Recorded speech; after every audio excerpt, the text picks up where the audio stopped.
Hi, this is Bree with Cosmic Siren. Welcome back to another Pick a Pile reading. This is a safe space for all my quirky and curious souls. This reading is all about the Nakama meant to find you. This is your soul connections, your soul family. It's more than just a platonic or romantic connection. This is more expansive than that.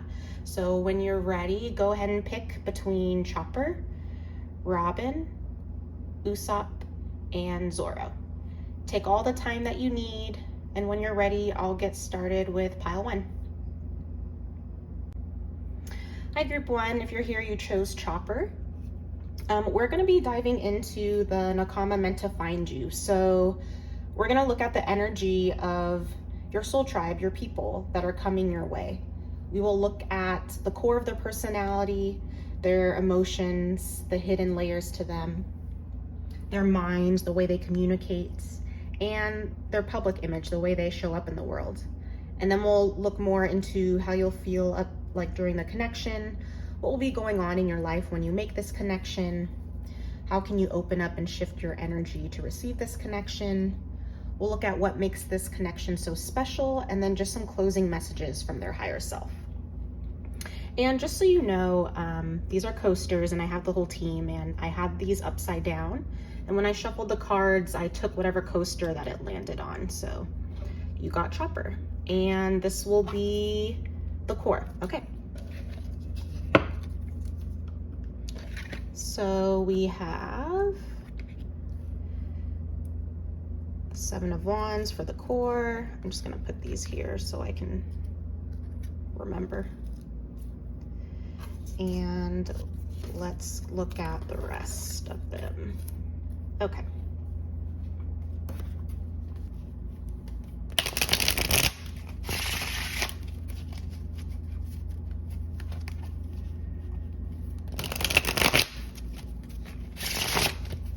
Okay, let's look at their emotions, the hidden layers. When you get to know them, what you find out.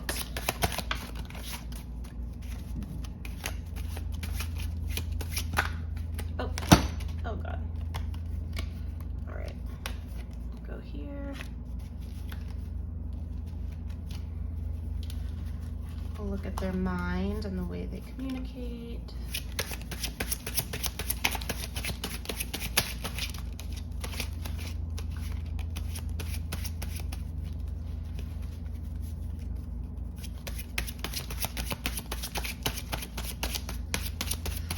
Really like this deck, but the cards are so thin, so they bend easily. Okay, and their public image, how they show up in the world. Ugh, just bending. Okay.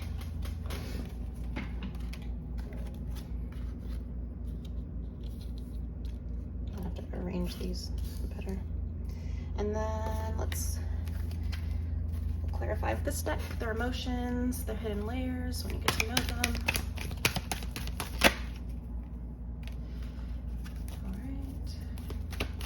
Their mind and the way they communicate.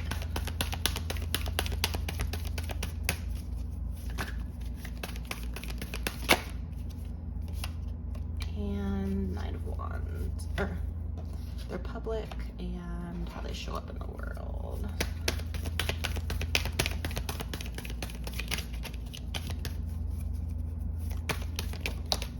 Okay. Let's see if we can arrange these better. Let's move this. Oh, and I have Luffy sleeping. All right.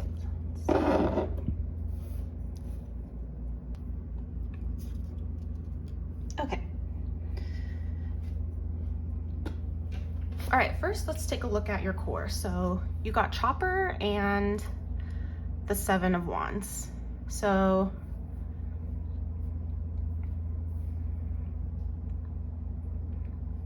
I feel like this person or people, we don't know how many, but your Nakama, your soul tribe, your soul family, the people that are coming toward you, meant to find you, there is a lot of yellow on the table, and we have Chopper and 7 of Wands. I feel like this person is really in touch with their inner child. They're They can be really playful. They like to have fun. They are in touch with things that really make them happy, that really light them up. They might have interests that, other people in the world may deem childish, quote unquote, like things like cartoons, video games, all these things where people are like, oh, you're so childish. But no, it's not childish. Maybe it is. It's fun. It's something that lit us up as we were a kid, and we continue to do so. I don't know if it's just like the 90s babies, but so many of us love animation, love cartoons, love video games, love just having fun, playing around, dressing up. I don't know. When's the last time you played tag? It's just, this person's very in touch with their childlike nature, their inner child. And with Chopper and the Seven of Wands combined, this person is also not afraid to showcase that, right? I feel like some people, they can hide these interests or hobbies about themselves. They can hide a little bit about who they are because they're afraid of being judged, or they're afraid of people looking at them differently. But this person, who they are at their core, they just showcase that. They express it. They're not afraid of embodying who they are and what they're about. For Chopper, he can't hide what he looks like. He can't hide who he is. He can't hide that he's a child. He acts his age. He expresses himself his age. He doesn't shy away or hide or try to be somebody he's not. He doesn't try to hide the child heart that's in him. I mean, he is a child, but he doesn't hide that, right? But he's also, he's a doctor. He knows what he's talking about. He knows what to do. He's very professional and he's good at what he does. He's very skillful. And he's also childish. So the people that are coming toward you, these people are very successful at what they do, very in tune with themselves, and very connected with their inner child. And so for all the groups, I had all 4 options. And so your group, this came out, the core. So I feel like these are the types of people that you've been wanting or been missing in your life. You are looking for people that embody this inner child energy, probably because you have it as well. You want someone that connects with this part of themselves. You want somebody that doesn't hide this part of themselves. You want someone that's loud and proud about who they are, what they do, and someone that's very secure in who they am and their own energy, right? Like Chopper's a unique being, right? He ate a human devil fruit, right? He is no longer animal, not really human. He's in between. He's different. He's unique. His own people, his own species didn't even accept who he was, and some humans were too afraid of him. But he found his group. He found Luffy's group, and they accept him for who he is. They play with him, right? They acknowledge the childish nature in him. They love that part about him. They joke around with him. They let him eat his cotton candy. They let him be how he is, his childish self. And it's not seen as a negative. This is a positive thing. Play is so fun. Play is so positive. And also, they rely on him. They trust him. They trust him to make responsible adult decisions in the moment. They trust them with their lives, literally. And the type of people, your Nakama, the people coming your way, that's who they are. They embody who they are. They are past the point of trying to be someone they're not, trying to show up as someone they think they should be. They are past that point. The people coming your way truly do embody all of themselves, and they integrate it so that it works for themselves. They integrate their personality and their profession, and they're just always themselves. Chopper doesn't have different personalities, doesn't have different ways that he shows up, right? He is always himself.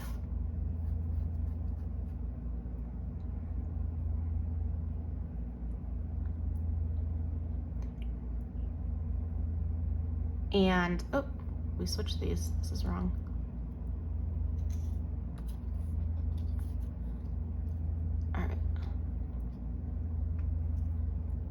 So that's who they are at the core. That's also what people can see, right? That's how they express themselves. This is kind of like the sun sign, right? Like, there's no hiding this.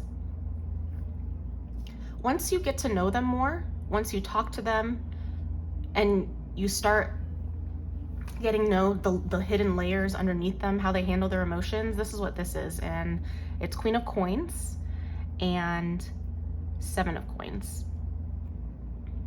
Okay. These people, they show up so embodied, right? They embody who they are. They're childlike in nature. They're not gonna back down to anyone and change who they are, you know. They have like this spark, this fight. Underneath though, they're very, and this is 2 coins. Underneath, these people are very grounded, very nurturing. They are very intentional with how they spend their time, who they spend their time with, and where they invest their energy. You know, Queen of Coins, they look after those around them. They invest their time and energy to care about those. They invest their time and energy with those around them. And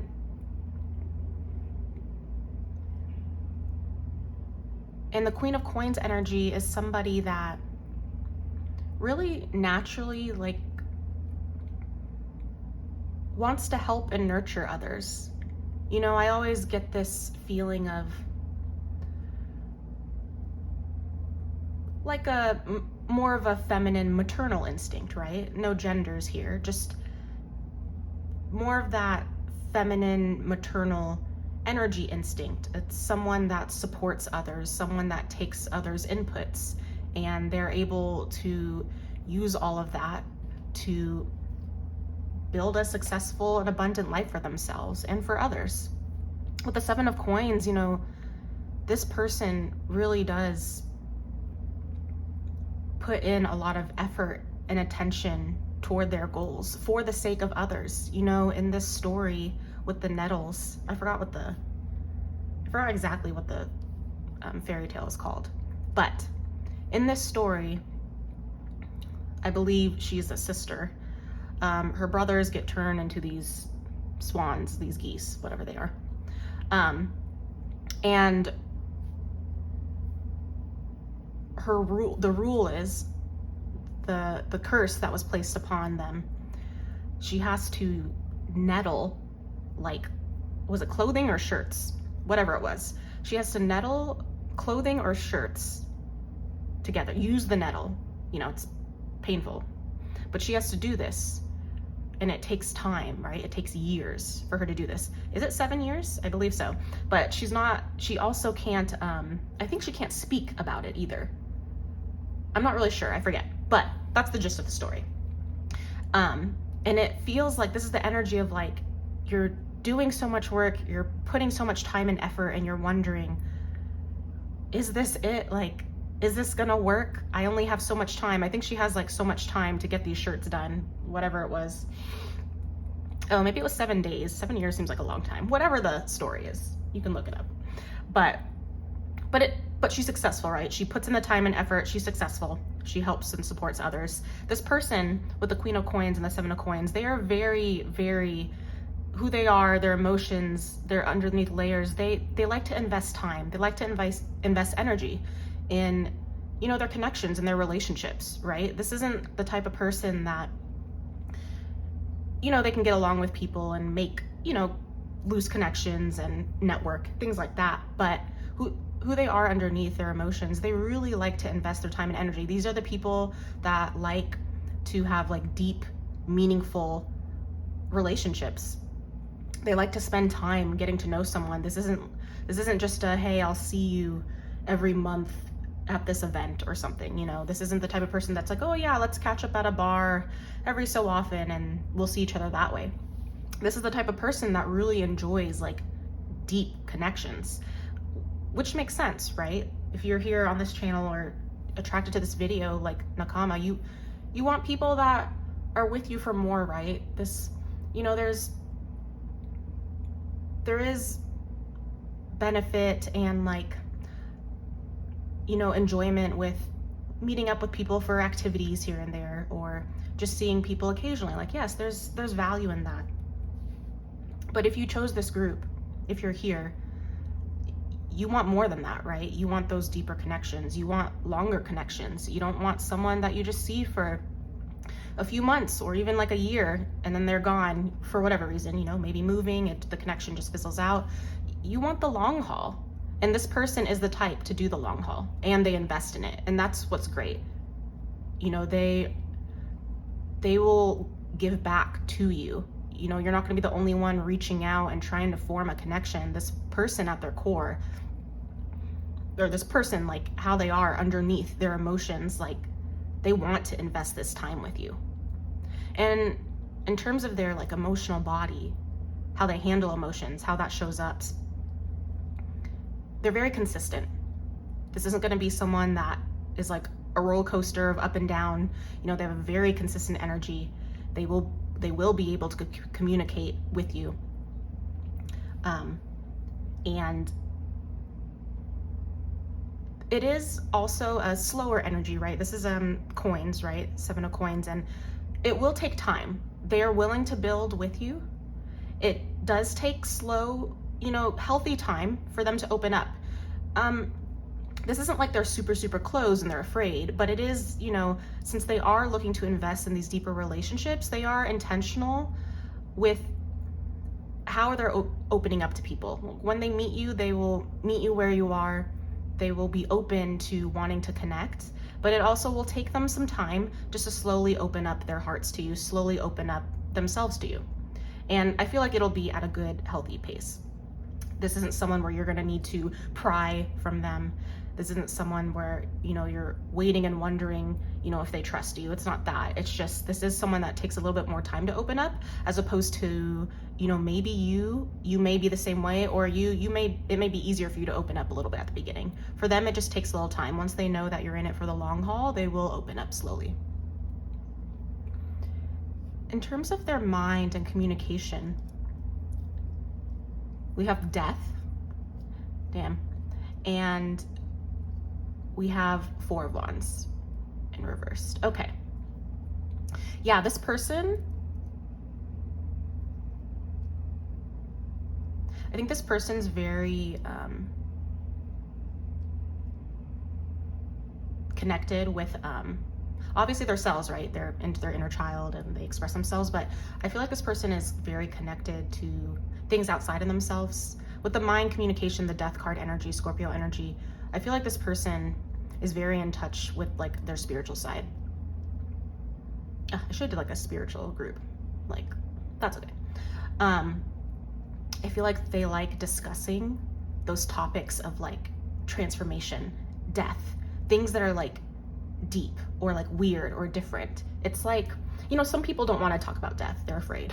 Some people don't want to talk about like big concepts in the world, esoteric things, things like that. But I feel like this person loves talking about pain, transformation, what you've done to get past triggers and traumas, how you've changed. Like, they like talking about growth. And it sounds like they like talking about deep things. I mean, this makes sense. This person enjoys like longer connections, deeper connections.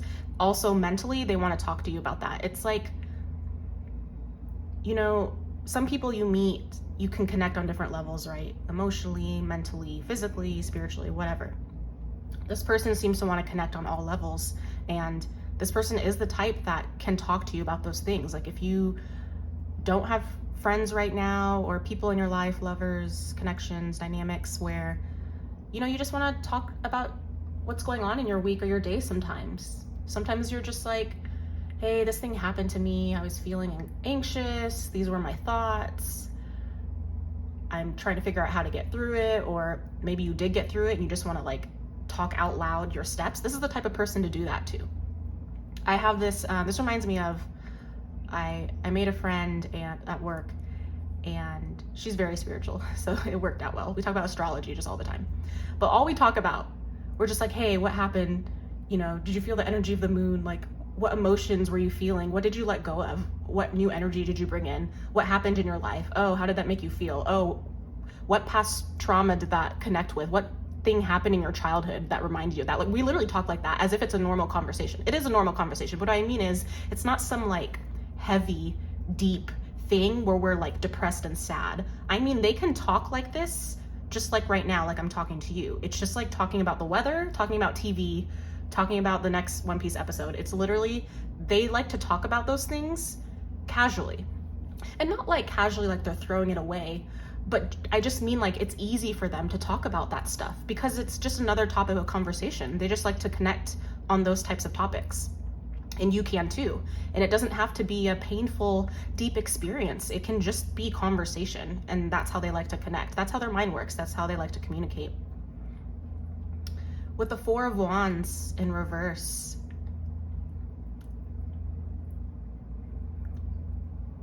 this is why I was getting the idea of like, maybe they're into esoteric topics or like spiritual things. It's like this idea of also talking about connection in general, like people. It could be relationships in general, whatever that's just the umbrella term. They like to talk about not only these topics of transformation and growth, but also like how it connects in your relationships. They probably want to talk to you about like the experiences you've had in your life. Like, not everyone, you know, you don't have to open up right away about like, oh, my last partner, you know, my last previous relationship, or, you know, the pain.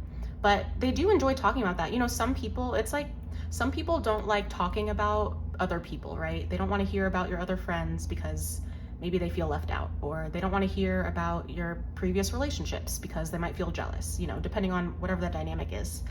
But this person literally wants to connect in all ways. They want to know everything about you. They want to know what you've been through. They want to know your past. They want to know the people you're connecting with right now and in your past. They literally want to know it all.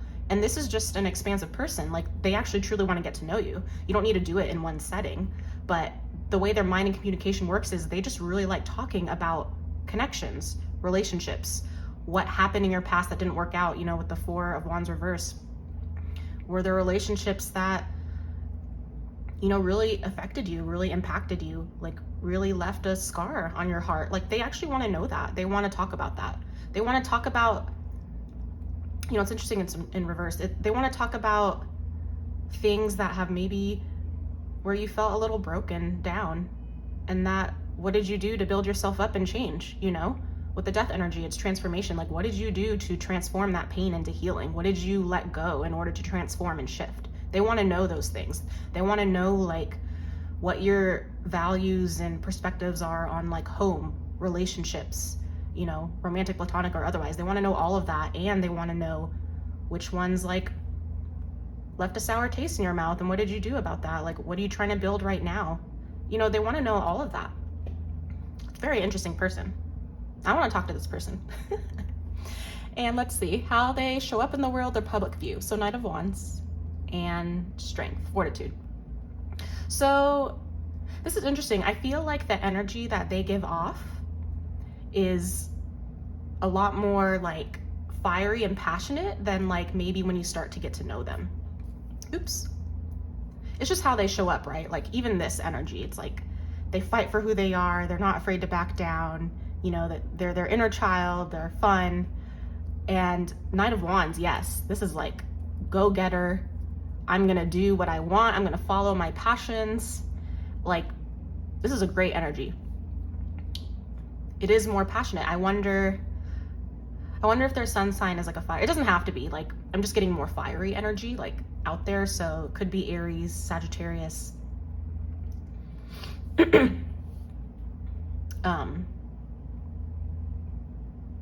or Leo.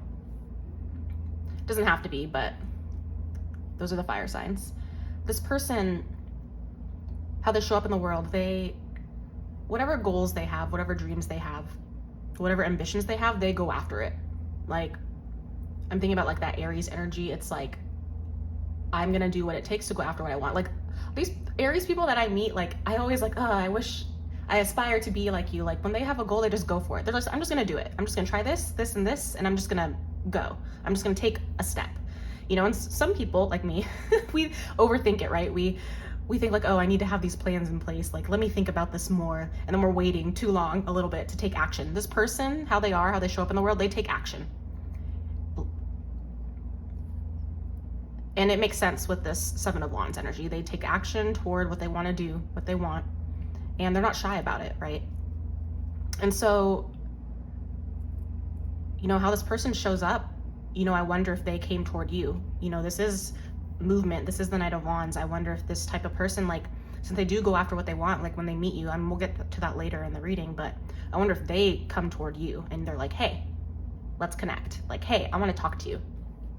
You know, because they're not the type of person that, like, if you're at some event or function, or if you meet somehow, they're not the type to like keep it in their head, right? They're not the type to say like, oh, I really wish I could talk to that person. I feel called. I want to speak to them. I want to communicate with them, but I'm shy. Like, that's not who they are. That's not the type of person they are. They literally will be the one to talk to you. They'll just be like, hey, what's up? Like, they like to connect. And strength. Also, how they show up in the world. And it's not just this chaotic energy, right? They have this inner strength, fortitude about them. Like, they are very connected with themselves, as I said. There's something about what they've gone through in life that they've overcome, and they have this energy that shows up publicly. Like, when people interact with their energy, when they see them, it's like, wow, this person has a big presence. First of all, like, their energy, it has a strong presence. And also, like, oh, look at them. They've been through this. They go after what they want. They're successful because they've tried hard and they've done the work for themselves. Like, there's something about this person's energy where people know right away that they've really overcome things and paved their path. Like, this person has paved the way for their path. And most people do, right? But it's just like, it's very apparent. Like, they just have this sort of presence where it's like, I have this, you know, it's probably because they feel secure in themselves, right? Like, this person shows up as they are, very secure in themselves, and that's shown here publicly. Like, who they are at their core, it shows very publicly. They're very secure in themselves internally. They aren't going to like be swayed by other people's opinions. Not that they're close to it. It's just that they're not going to question themselves or second guess themselves. They are in a place in their life, which is where you want them to be, apparently, but which everyone should be. But they are in a place in their life where they're not questioning who they are. They love themselves for who they are. They respect themselves a lot. They aren't swayed by other people. And that should be like, not like a compliment to you, but like, this person is very secure in who they are and they know what they want. So the fact that they're coming your way and wanting to connect with you, like, that speaks volumes on who you are, right? Not that you need to measure yourself based on someone else, but I'm just saying, like, they're so secure in who they are. They're so passionate and driven, you know, loving their inner child, expressing themselves, and they are wanting to connect with you. Like, that should speak volumes also about who you are as a person. I really like their energy. All right, let's continue. Let's look at how you'll feel in the connection. So how this connection will make you feel.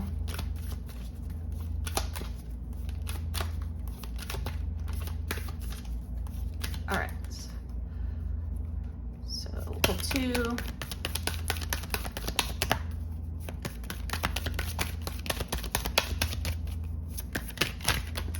Oh, all these cards just fell out. Okay, let's keep shuffling.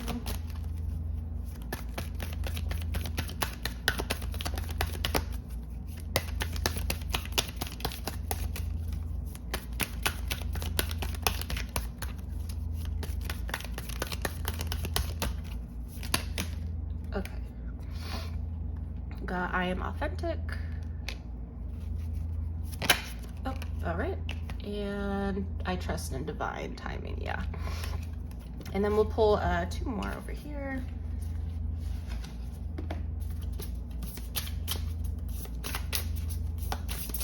Okay. How do you feel in the connection?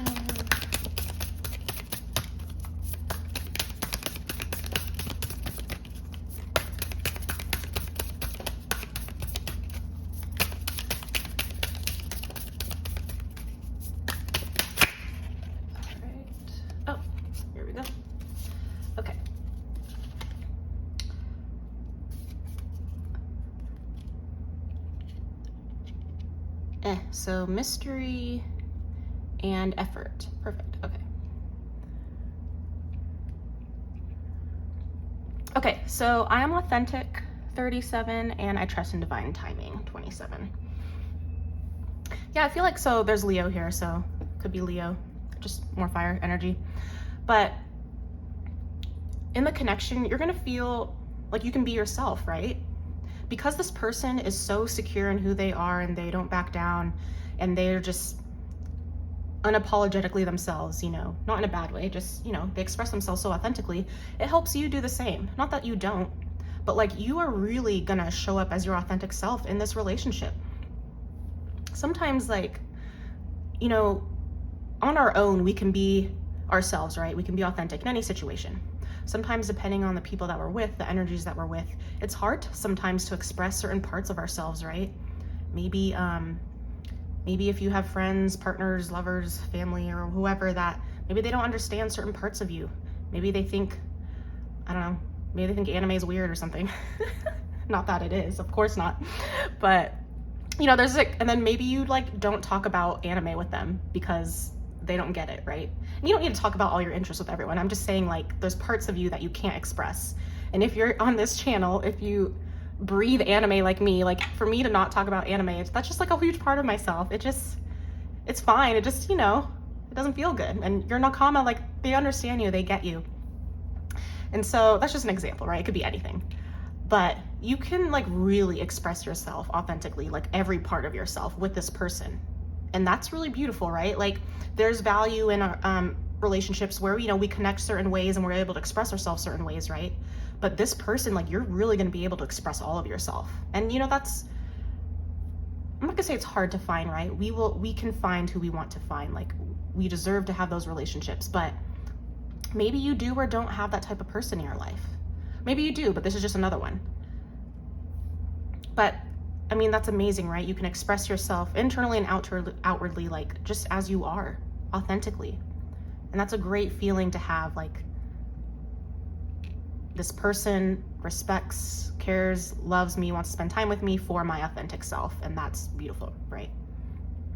I trust in divine timing. So, you know, maybe this person's going to like re-spark your like belief or like trust in the universe, right? Like, it's hard, right? Like we have an idea in our head, right? We have our imagination, let's say, our third eye.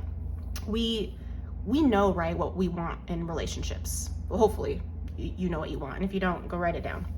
Think about it. But to think how we feel, right? We know how we want to feel in relationships, right? I feel like a lot of us start to second guess ourselves. We can find people, you know, connect with people and something feels off, right? Maybe we can't really define what, but we're like, something feels a little off.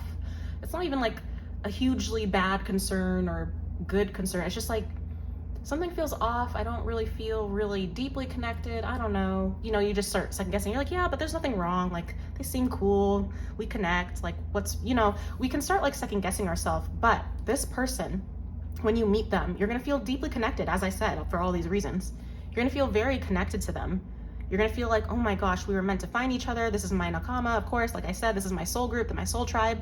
And you're going to feel like, I trust divine timing now. It's because I'm ready now, right? This person is very secure in who they are, and they openly communicate and talk, and they're not afraid to dive deep, and they want deeper connections. I don't know how you were in the past. I don't know how you are now, but if you're wanting this, you have to match that energy, right? Someone that's like this, it will be a little difficult for them to connect with someone that's not. Not that it can't happen, right? And this isn't shaming anyone that's not there. I'm just saying, when you have one person in a connection that's themselves open, secure, and if you have another person that's, you know, more insecure, we all have our insecurities, but insecure just who they are, maybe it doesn't show up as they authentically are. They, you know, they change how they communicate. They're afraid. They're not communicating openly. They're really closed off. They have like past situations that are really affecting how they show up in current relationships. Those two people, it's going to be very hard to come together because, one, this person is, no matter how patient you are, that type of energy, it might start draining them, right?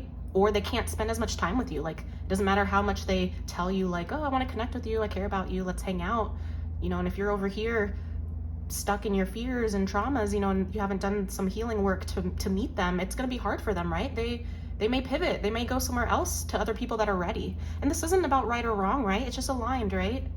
Maybe in the past you weren't there, right? You weren't aligned. Maybe you've done so much, inner reflection and work, and you've come to who you are now, and so this energy is here for you, right? You're ready. And maybe not. Maybe you've done the work a long time ago and you've been literally waiting for this person. Maybe it's this person. Maybe this person wasn't ready. Maybe they in the past were like the, switched energies, and now they are. Now they can be. Now you can come together. The point is, your energies are matching in their vibration right now. When you come together, you're going to really feel, I trust in divine timing, because you are. When you come together and talk, maybe you guys talk and realize like, oh, last year I was going through this whole emotional turmoil and I was a completely different person. Or, or you're like, oh, I was going through this, I was moving around, and oh, we could have connected this way. I went to that city, you went to that. It's just like, when the more you talk and get to know each other, you're going to realize like, oh my gosh, we just weren't ready, right? Or it just wasn't aligned. Like, we just, for whatever reason, maybe you guys were ready, but circumstances, right? You had different friends, different lovers, different partners, you were in different parts of your lives and couldn't connect. Maybe you were ready for a while, and just now, because it worked out, because of divine timing, you were able to come together. So this relationship, it's going to feel very magical. It's going to feel like this was meant to be. We were meant to connect in whatever way that means. I can be my authentic self. And this is going to be a very supportive and healing relationship. Let's see what else. Mystery and effort. So, I like this mystery. I think I like mystery. It's like, because of this makes sense, right? Because of the way they like to talk. I mean, they seem very connected, right? I mean, you're all probably spiritual here if you found my channel, but it's going to be like, the more you talk, it's like the more you remember or uncover things. Because of the Four of Wands too, like, and the Death card, this could be like a transformative connection experience. It's like, maybe, I mean, if this is Nakama, your soul tribe, so clearly your souls are familiar with each other. So when you meet with each other, you're gonna feel very familiar, right? But since you are meeting for the first time in this life, you're gonna unravel the mysteries. Like, there's going to be so much to this person and to this connection that you're going to find out the more you guys get to know each other and the more time you spend together. And it's like a nice, fun mystery. I mean, it makes sense with the Death card. If this is how their mind works and the way they like to communicate, it's going to be like, not like suspense, but like, there's different genres, right, to shows and movies. I don't know what your guys' favorite genre or movie show is, but mine, I always say it's either sci-fi fantasy, or I say like mind-bending thriller horrors. Like, those two together, fantasy horror together though, is the best.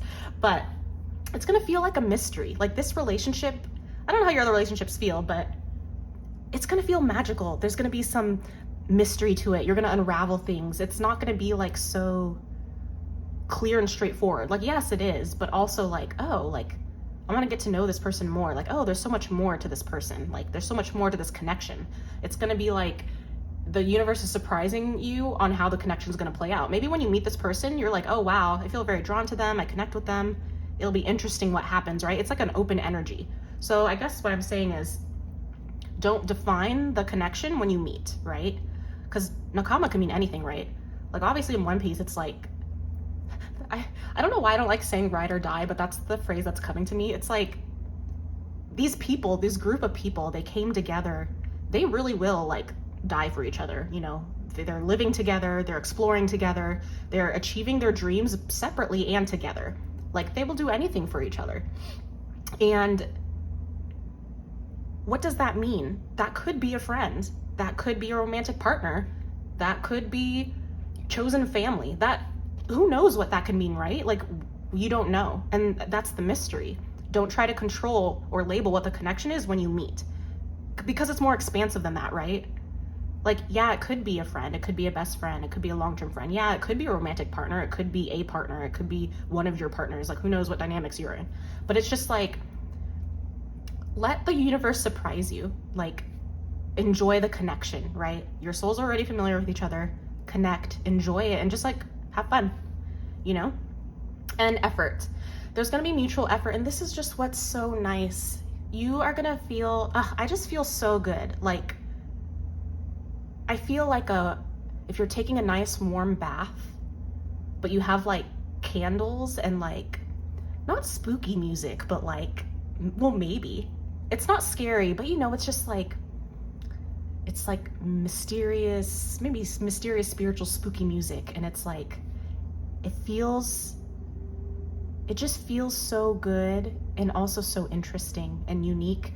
And it's also because of the effort this person is putting in. It's like, I don't know, you know when you meet people and you connect, right? And you want to build something with them, whatever the dynamic is.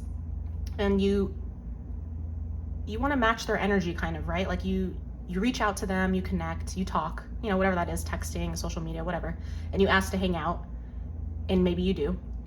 And also it's like, okay, they also need to do it, right? Like you've probably been in those dynamics, relationships where it feels like you're chasing them, right? You're always reaching out to them, always asking them to hang out. And maybe they say yes most of the time, maybe they dodge half of it, who knows? But it's like, there's not that equal effort, right? And it can be hard because you start questioning yourself. You're like, oh, is it me? Like, does this person not want to build anything with me? Like, can they just say like, no? Can they just not lead me on? Like, I felt like we were really connected, but it doesn't seem like they're putting in any effort. Or maybe they have other priorities, they have other connections. And so there's this question though, right? You're like, oh, what does this mean? Not with this. This is why I just feel so good. It's just like everything is coming together, and this is just gonna feel so good, like what you've been waiting for. You guys have mutual effort. This person, who they are, like I said, they're gonna go after what they want. They're gonna reach out to you. They're like, hey, thinking about you, you wanna hang out? Like, let's make a day. And you know, there's something about also like, it's like, how do I explain this? Someone that communicates so openly and direct and in like a healthy masculine energy. Like this person, very healthy and divine feminine and masculine, not gendered, right? This is energy. Divine feminine, they express themselves, very creative, you know, embody themselves, they're spiritual, masculine energy. They're assertive, they have structure, they can make plans and follow through. Like this person, like when they make effort, it's gonna be the type of communication where if you say, hey, I'm thinking about watching this movie this weekend or next weekend, are you free or something, you know, whatever. And they might say, you know, some people might say like, oh, maybe I'll check in with you next week. And then they don't follow up, right? Or they'll say like, oh, I don't know what I'm doing yet. I'll let you know. And then they may follow up with you, they may not. And then, or some people are like, oh no, I'm busy, sorry. And then that's it, right? This person, very different. This person will say, yes, I'd like to, what day and time? Or, hey, have something scheduled that day, but it's kind of loose. Let me get back to you in 2 days. Or, hey, I'm actually busy that week, but I want to see you. Can we do the following week? Like, that's what I mean. That's a very different way of communicating. They're very open to communicate because they want to connect with you, and they're very healthy in their divine feminine and masculine, and they are assertive, and they know how to like keep going. And they know how to communicate just healthily. Like, this is just you guys are both healthy people. Like, not that someone's toxic for not, but you know what I'm saying? Like, it's just very open communicator, like very clear. There's no questioning this. Like the mystery is more for the connection. There's no mystery in the communication, right? I really like this energy. I'm feeling really high vibe. Like you guys are gonna feel maybe the highest vibration that you've ever felt. Like I feel very, very uplifted right now. And I wasn't before. Not that I was like low, but I'm feeling like really warm in my chest. Like I'm feeling really excited. Like I have like goosebumps. Like I'm actually like really excited for this and for you guys to meet this person or persons, right? Nakama, who knows what that means? 1 person, 2, 3, who knows? But I'm really excited. Okay, let's look at, we're gonna look at potentially, right? We'll be looking at potentially what's going on in your life when you connect with this person. And this is just potential, right? Energy always changes. This is just the energy based on what's happening right now. Okay, so what will potentially be going on in Group Women's life when they connect with this person? Here, I guess, yeah, I'll just put them on top.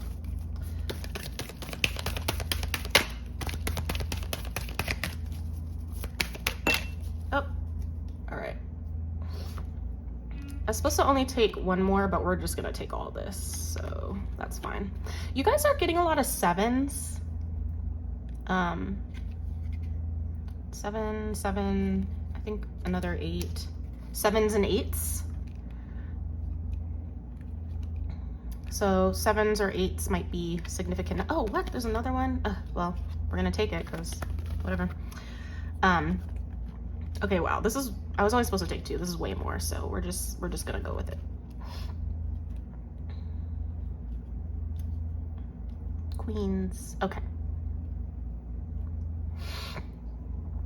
So, yeah, 7s and 8s might be important to you guys.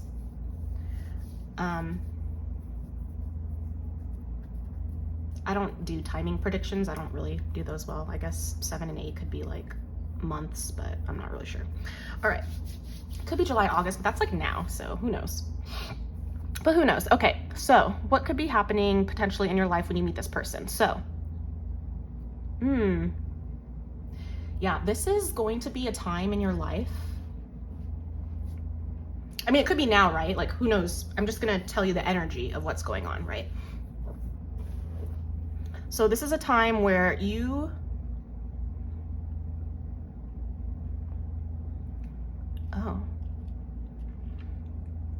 this energy is like you've come to a place. It's like there's something really powerful about internal like peace and acceptance. So what I mean by that is this is a time where you're feeling really balanced in your priorities, right?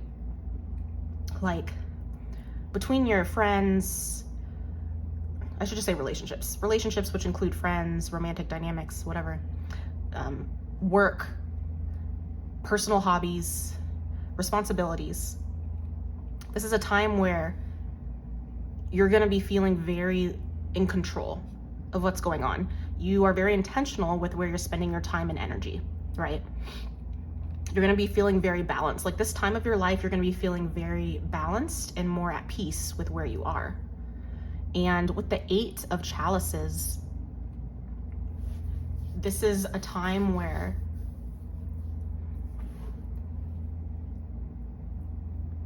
with the 8 of chalices, I always think of moving. This, in this scene in The Little Mermaid, she just left like her life, for the life that she wants to go toward. And this is a vulnerable place, right? Because she's alone. She has nobody. She doesn't even have clothes. Like, it's very scary. She left a life that potentially she could have loved, right? Like she had her life there, but she always longed for this other world. And so she made it happen. Like she was called to go over here. And so she did. And this is going to be where you've overcome this, right? When you just move somewhere new, or if you just let go of a bunch of people, or things, like when you just let that go, like death energy, when you just let go of everything, even though it's what you want, it's a very, it's a tough energy to be in, right? It'll be a little hard at first. Like you'll be struggling a little bit. There'll be a lot of emotions. Like, it's the direction you want to go, but the emotions are still there, right? It doesn't just like snap your finger and you're okay. Like that was tough work. Like you just let go of a bunch of things or people or yourself, right? You're a new human now. Like whatever you let go of, it was tough. And this is going to be a time where you've overcome that with the Chariot. Like this is going to be a time where you trust yourself. You are guided by more than just, your head. You're leading by your heart. You're leading by your intuition. You're leading by your guides. If you have guides, like you're trusting, right? You're trusting something above yourself. You're trusting the universe. You're feeling very balanced in where you are. You've overcome this, whatever this was, this transformation, this move. And you're feeling very like trusting. And this might have been like a quick time in your life, like a lot can happen in just a few months or even 6 months, but your life has changed. And you're at a place where, when you, like, for example, when your life does change, like when you let go of whatever, or when you move, it takes time to settle in, right? It doesn't matter how ready you are. It's going to take time to settle into your new space, settle into your new skin, settle into whatever, new things you're coming. So this is going to be a time where you've done all that and now you feel balanced. Because it'll be hard if it's new for you to meet this person and for you to invest in each other, because you're going to be going through all this emotional turmoil and trying to figure out your life, your new hobbies, your new routines. So this will be a time where you've already done that and you're balanced. And that could be anything, right? This isn't to say this takes years. Like I said, a lot can happen in a few months. It could just be a few months. It could be 6 months. It could be a year. Who knows? However long it takes you to get at that space. It's a feeling, right? It's not about time. Time's not linear. It's the feeling. It's whenever you've overcome this and you're feeling balanced. Let's go over here to the Queen of Chalices reversed. So I also think it's going to be a time where, the Queen of Chalices, this is the feminine representation of the cups, right? So not gender, just feminine. But the queens, they really integrate with their environment, right? Like the queens, they connect with the energies of the people around them. They use that to make a informed decision, right? Like they're very connected with their intuition, with their emotions, and they're using that to guide, right? And this queen is guiding a ship in the aligned direction, right? On the right path. I think during this time, this is gonna be where you've let that part of yourself go a little bit. There's nothing wrong with the queen energy, right? That's great. It's integrative. I think you're moving away though from supporting everyone around you and kind of reserving your energy more for yourself a little bit. Let me explain what I mean. So you may have in your past or recent past, been the type of person to really support other people. You're always helping other people. I mean, yes, the Queen of Chalices, this is you. You're always supporting other people, loving other people, giving to others, right? And that's great. The queen is able to, oh, what happened with my video? Okay. The queen, oh, hold on. My video is, I need to get my charger.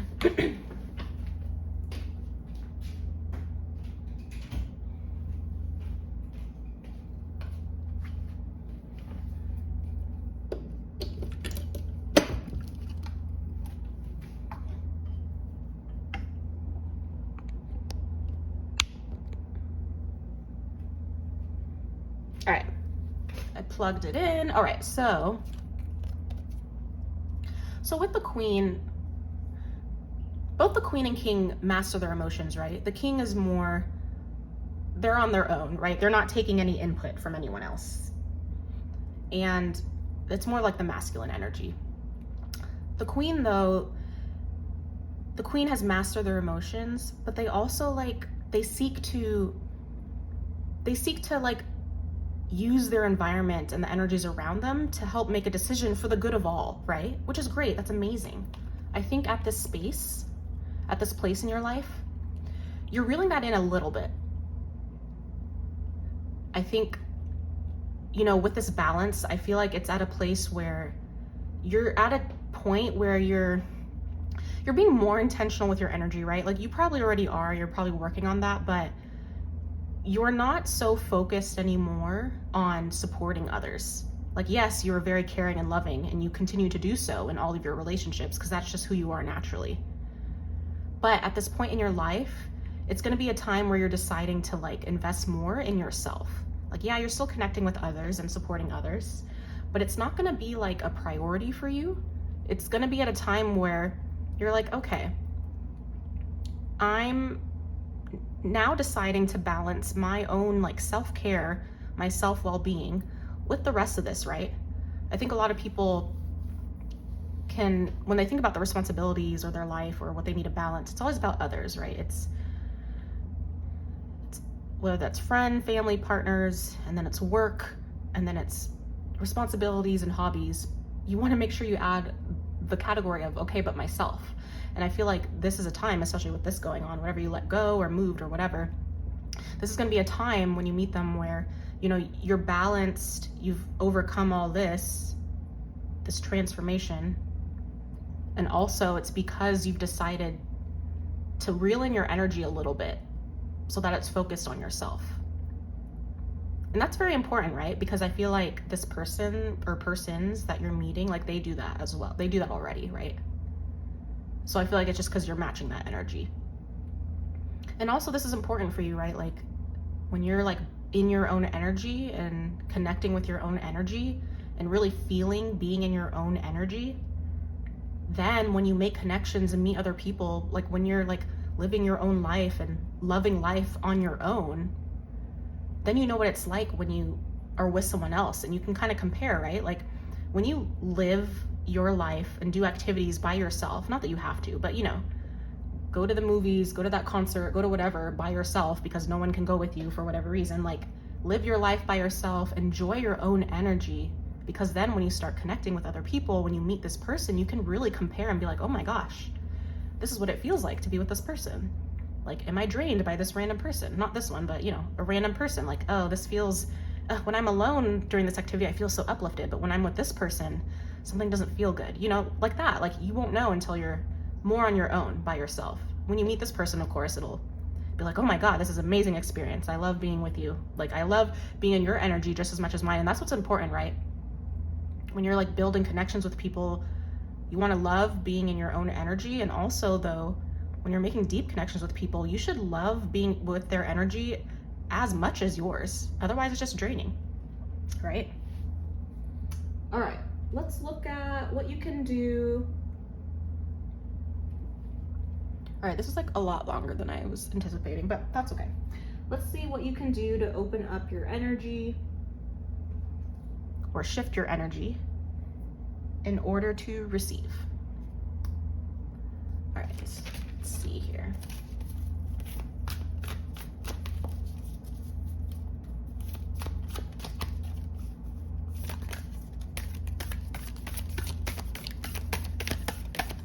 All right, what can group one do to shift their energy and open themselves up to receive?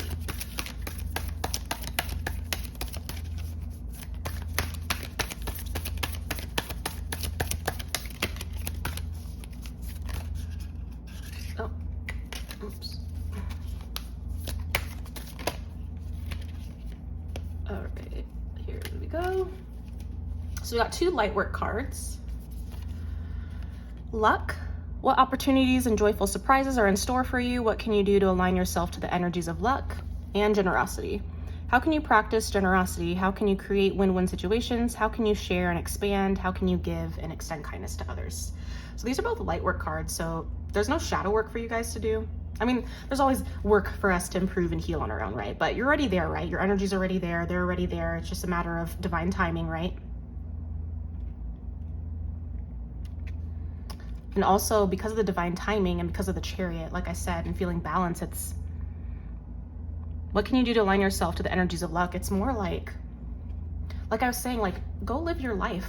Who knows where you're going to meet this person? This person's living their life. Who knows what they're doing? But where are you going to meet them? Like, go do the hobbies that really light you up. Like, go live your life like you like. And even if someone can't come with you, go do it.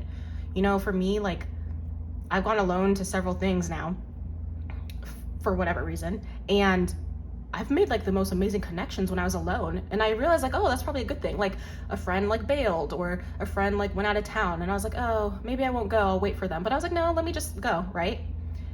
But because they weren't there, if they were there, maybe I would have spent all my attention and time on them, and maybe I wouldn't have been able to connect with other people. But when I was alone, I've connected with all these amazing people, and it was really awesome.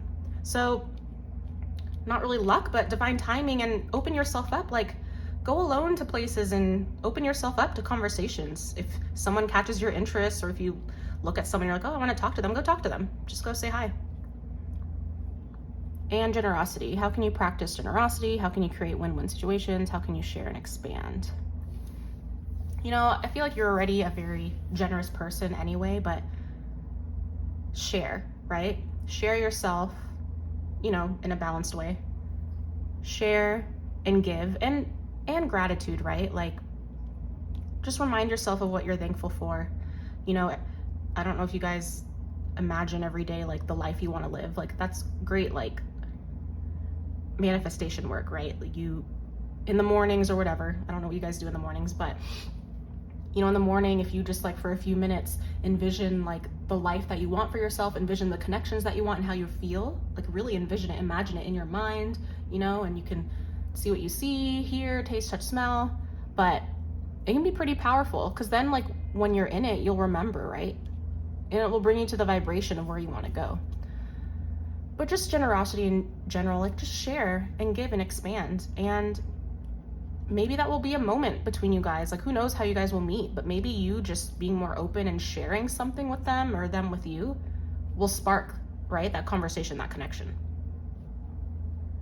Let's see what makes this connection special. We're just gonna pull a card.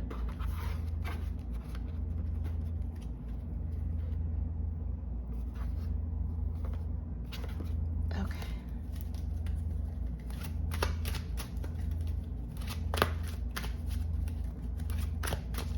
All right, what makes this connection special? Oh, God. So a card fell on the ground. It's the Ace of Cups. Okay. Ah, see, this is great. This is like, oh, oops. Wow, I love that card to have. Yes, this connection is just, I mean, obviously it's a soul connection because we already established that, but, oh, and look, oh my God, look, it's literally, you guys are gonna drink from these cups together, and you're gonna be sworn brethren for the rest of your lives. You know what I mean? Like, just like in One Piece, it's like, drink your sake cups together. You know, your bond, it's just, see, that's what it is. It's just, you guys are really just gonna connect. It's gonna feel very like, when you meet, or just in the relationships, like what makes it so special is it's gonna always feel magical, like this spark. Like what I was saying, it's gonna feel like your cups are full. It's gonna feel like you both give to each other. You're gonna also both like expand on your self-love toward each other. It's just like, you're gonna feel inspired. You're gonna feel creative. You're gonna feel at home. And it's just like, it's always gonna feel fresh. It's always gonna feel like new. And that might be from the mystery too. It's just like, what new things are gonna happen? Like, it's always gonna taste better and better with time, as time goes by. How great. All right. And we're just gonna close off with a closing message from their higher self. And I got this new Herbiary Oracle deck, so I'm gonna read from the guidebook for this one. But any messages from their higher self to group one. Oh, okay. Start fresh. Chickweed, page 16. Oh, and look, it looks like the constellations. Yeah, obviously a very divine connection. Maybe you're both like very spiritual. You guys will be able to talk about those things. But let me read from the guidebook.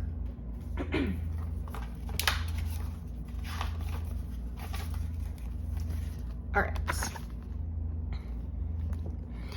Chickweed sings of bright beginnings, welcoming you to your path. Her tiny star-like flowers whisper, it's time. Not sure you're ready? No worries. Gently, she'll break cells open, renewing energy and life. Chickweed reminds you wherever you are is a fine place to begin. She'll joyously demonstrate by tumbling from any possible place for new growth, from neglected farmstead flower pots to abandoned urban planters. She chips away at old ideas on a foundational level, opening your internal windows to let in fresh thoughts, sloughing off what no longer serves. What's keeping you from making the changes you crave? Perhaps you've been hauling around slowly, accredited insecurities or anger's quicksilver flame. See who you are without those burdens. She suggests smiling as she guides you to begin. We don't really need the ritual, but for reflection, let's look at this. Look for little stars. It's easy to figure out the best way to move forward when life gives you big, flashy signposts, but it can be harder when the path seems mundane and mapped by only the smallest of lights. Chickweed reminds you to look for those small lights. Her Latin name, Stellaria, means little star. What little stars are you ignoring as you search for floodlights and fireworks? What bright beginnings are moldering as you wish for something bigger? Is the trail unspooling at your feet while you have your eyes on a distant horizon? That my complicated life could be made so simple was astounding. Wait, is that it? Yes. And I think that's, also it speaks to also the intuitive nudges, like following your path. Like I said, the chariot, like you're gonna be guided by something more than just your mind, your intuition, your heart, your guides. Follow the little nudges. Follow what lights you up. Like, trust your intuition. If you're like, I need to go to that place today, go to that place. If you're like, I need to eat that thing, go eat that thing. If you've always wanted to go somewhere, like I said, go there. Like, just trust it.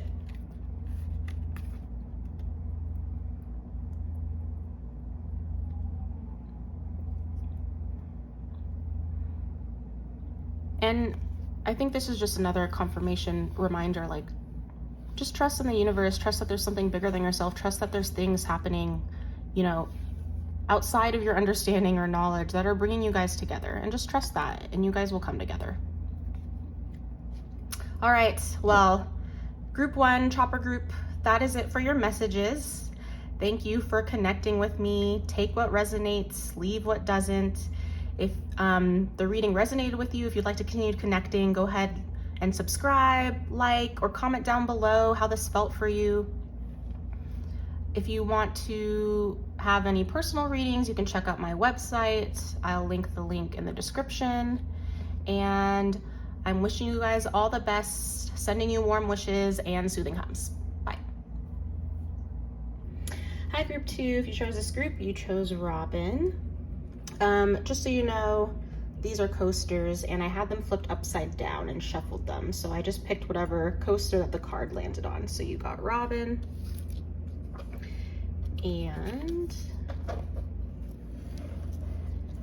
And we'll be looking at the core energy of your Nakama coming through, their hidden layers to them, their emotions, their mind, how they communicate, and their public view, the way they show up in the world. We'll also look at how you feel during the connection, what potentially is going on in your life when you meet them, and what you can do to change or shift the energy to open yourself up to receive this connection. And then we'll just look at what makes this connection really special and any messages from their higher self. And I shuffled these and you got mind communication. Okay, so I'll put these here for the core emotions group. And each group, I shuffled these and you got mind communication. So the first group got core. And yours is 2 of Swords. Okay. Let's move Luffy back. All right. Oh, can't even see. Okay, let's move this down a little bit. Okay. So let's look at the core.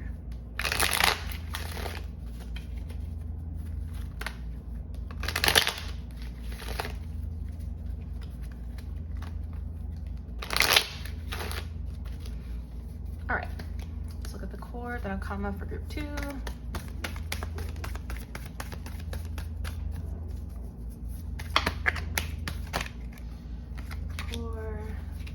Let's look at their emotions and their hidden layers. All right, and we'll look at their public view, how they show up in the world.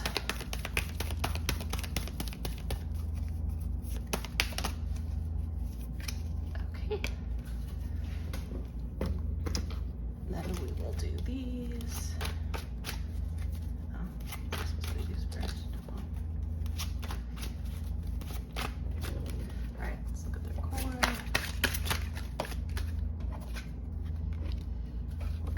emotions, their hidden layers.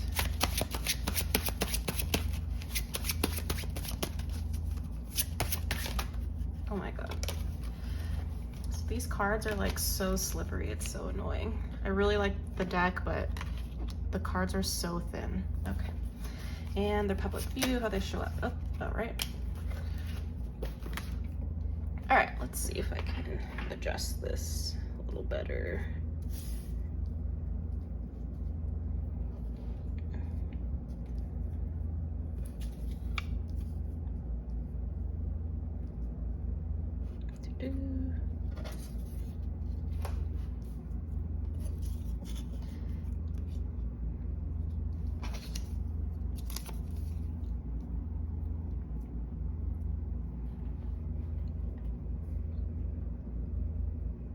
Okay.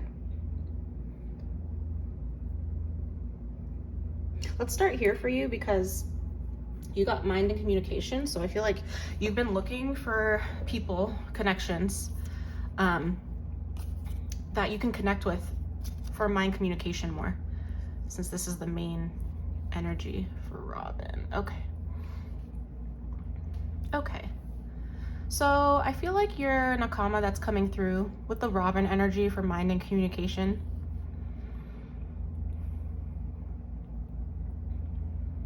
I feel like this person or people, they, first of all, they have like niche interests. They have like what attracts them, what they like studying, what they enjoy learning about are kind of different and unique things. They could, like Robin, they could be into languages, for example. They could be into things like the occult. They could really like learning about a lot of people's cultures and customs. There's this idea of also hidden knowledge, right? It's like, it could be ancient civilizations, or they could be an archaeologist, you know. It's just like, they enjoy learning about, thinking about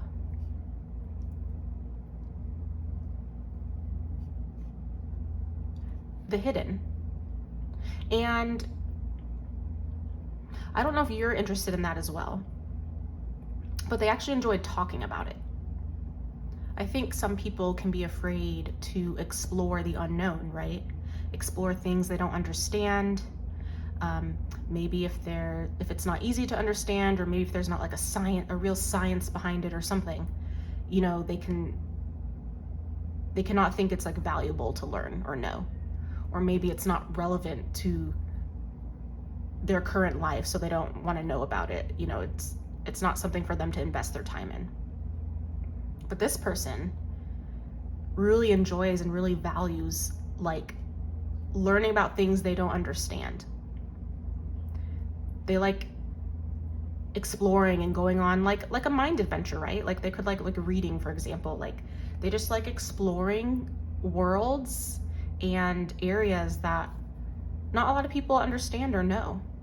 It's like a little hidden mystery to them. They like it. They like exploring the mysteries of life, basically. And with the Two of Swords, I feel like this person can also probably, you might be interested in as well, but I feel like this person, when they communicate with you, they'll be able to show you something from a different perspective. You can see these two people in the Two of Swords. You know, they mirror each other, but they're also at opposing sides. Like, even though they mirror each other and they seem to be similar, they're also like defending their own view. And it's not clear which view should you listen to, right? It's not either that these are right or wrong, right? in the Two of Swords, traditionally with the person, they're blindfolded and they don't know what direction to take, right? And it's not necessarily that there's a right or wrong direction. It's more of like, well, intuitively, what are you going to trust? With this, with the way they communicate in their mind, I think they're going to be able to show you a different perspective to whatever topic you're going to. So whatever topic you bring up, it doesn't really matter. The way they think, since it is a little different, it's going to expand your worldview. They're coming at it from a different angle. Since they do like to explore the unknown and hidden, they might be able to explain like different concepts to you in a different way. I guess it's like I was saying, like maybe someone, when you talk about, for example, when you talk about, okay, let's say like people, let's say like connections, relationships. Maybe someone's like, oh, you connect with that person because the way they smell triggered something in your brain, and you know, you released all these neurotransmitters, and so you're feeling high on dopamine. It's just like, whatever. Like, you know, there's like a logical scientific reason, right? That they're saying that. Or they're like logically saying like, oh, well, they're objectively attractive and you connect this way, so it makes sense, you know, why you'd be drawn to them. You know, they talk about it like that. This person, because they are into the unknown and other things, they might just explain it in a different way. They could just say like, oh, you connect with them because, well, this is Nakama, right? So you connect with them because your souls are familiar with each other. Like your souls already know each other, so it makes sense why you're drawn to them. Like they're just gonna say that like matter of fact, like yeah, because of this. And you're like, what? Like what does that mean? Or like, oh, it's because of your energies. Like they're gonna talk very differently, right? That was just, I don't know, that was like a poor example, but they're gonna talk very differently and show you a different perspective on how to think about something. And I say that in the most positive way. I think this relationship, like when you communicate, you guys both will be able to understand topics and just ideas more fully because you're coming at it from different angles and perspectives. And that's really great to have. Like, yeah, it's great for people to think similarly to you, right? Similarly to you. But it's also amazing to think about something in a different way. Like you guys agree, right? At the core, you guys are agreeing on whatever it is. Like you guys see eye to eye. It's just you think about it in a different way. And I think that will be very powerful. You know, just understanding the world more expansively in different perspectives is great. And I think also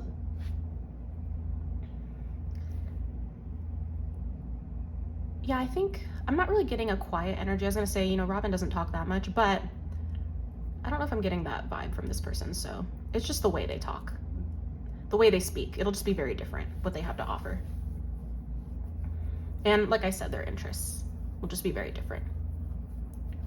And, you know, they could like, you know, Robin really likes, it's that unknown occult. She also likes scary things like horror. Like they could like that too, right? Because those things are also kind of unknown and different, right? It's just like that unknown, different, esoteric, like occulty thing. Like they're into all that stuff. It seems like that's how their mind works. All right, let's go to their core, since this is kind of like their sun energy. So we got the 3 of Coins and we have Justice. Oops. Oh my gosh. All right. Okay. So who they are at their core. Yes, they're very, let me look at everything. Whatever they do for work, their career, their passion, whatever they do, it's going to be something they're really passionate about, what they fight for. Like they really value this. Like not only are they able to, this is like a group setting too, right? 3 of Coins. Like they're able to connect with a lot of people and work really well together. They don't have to work for a company. They could have their own company, but they're able to like collaborate or connect with others well, like a group effort. And it's always for fighting for what they believe in, fighting for what's right. Who they are at their core, like they really do think about other people. Like they really do want to protect and serve. like whatever population they care about. And they're able to do it in the support of like the community, in the support of people around them. And that's very powerful, right? Like, I want to stress the thing of the community. They really like community. Like, they really like working with others. Like, there's nothing wrong with working by yourself or solo. It's just this person, who they are at their core is they are a community-oriented person. They like the support of the group. They like working as a team. They like other people's inputs. Like, it's like, it goes back to the perspective. They like hearing input from different people, from different minds, different perspectives on, anything, and they're able to use that to their success in order to protect and serve the people that they want, right? They are this symbol of justice for people. Since we are, for the public view, like, the star, the Aquarius energy, like hope, like they give people hope. They bring people hope. Whatever it is that they do, I mean, who they're at their core, like whatever they do for work or their passion is ingrained in their core. So I feel like the reason why I'm talking about work is it is who they are at their core. So they like put themselves into their work.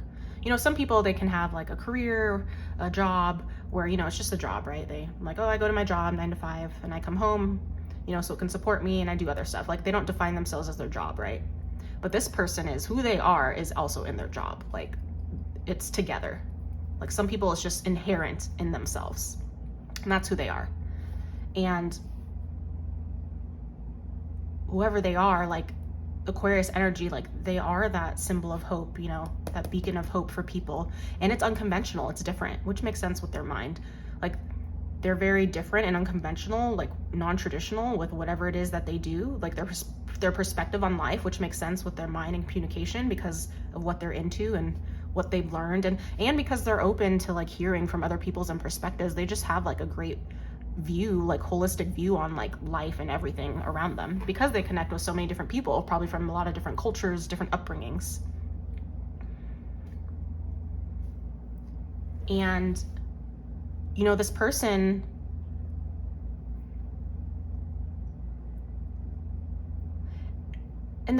like is secure in that, right? They know they're different. They know they're a unique flavor. They're not for everyone, but they embody that, right? And when I say that, we're all not for everyone, right? But I mean, like, like a lot of people, like maybe like common flavors that people like are like strawberry or something, or like mango. I don't know. A lot of people like those things. But like, for some reason, some people don't like banana. I love banana. Banana Laffy Taffy, banana runts, whatever. This person could be like a banana. Like, whoever loves banana, they like really love banana. Like, you're not just like, oh, banana's neutral. No, you like really like it. You're like, no, I don't like the banana runs. Maybe they're just like that. Like, their energy is like, it's unique, it's different, unconventional, that beacon of hope. Like, they're so important for like this group of people. So important. And the people that do love them really love them. Like, really. Like, like, it's kind of like an apple, right? Like, I feel like most people like apples. Like, and it's not even like they're passionate about apples, right? They're just like, yeah, it's good. It tastes good. Like, I'm sure some people are passionate about apples. But, most people are like, yeah, apples. There's like a neutral, like, yeah, it's fine. But like, for the banana, for example, these weird examples, but for like banana, it's like, oh my God, I'm so passionate about banana. Like, that's what I mean. Like, their energy is just unique and different, where whoever really likes them, like, they're really passionate about them. There's no like neutral. It's either like yes or no, Some people have a more energy where it's like, oh yeah, they're liked by a lot of people. There's not like passions or dislikes. It's just like, yeah, that's fine. They're like, yes, passion. And that just means they're standing in who they are, right? I think, like, one of my mentors was like, the more you're yourself, the more you're probably going to trigger people, or the more people will go away, because you are so yourself, right? You're shining so brightly, so yourself, that, you're blinding the people that don't, like you or want you. And that polarity, that just means like you have that type of energy, like you are really yourself. You're really standing in who you are. This is nothing about you being rude or mean or anything. This is just you just being yourself, standing in your power. and you're shining so brightly that the people that really like this star are gonna go toward it and be like, oh, it's so beautiful, I love it. And for the people that it blinds, they're gonna be like, oh my God, I need to go away. But there's no neutral. There's no like, it looks okay. Like that doesn't work for this, right? They have that type of energy. And I mean, it was like I was saying with the Seven of Wands, it's like they show up for who they are. They're not gonna back down.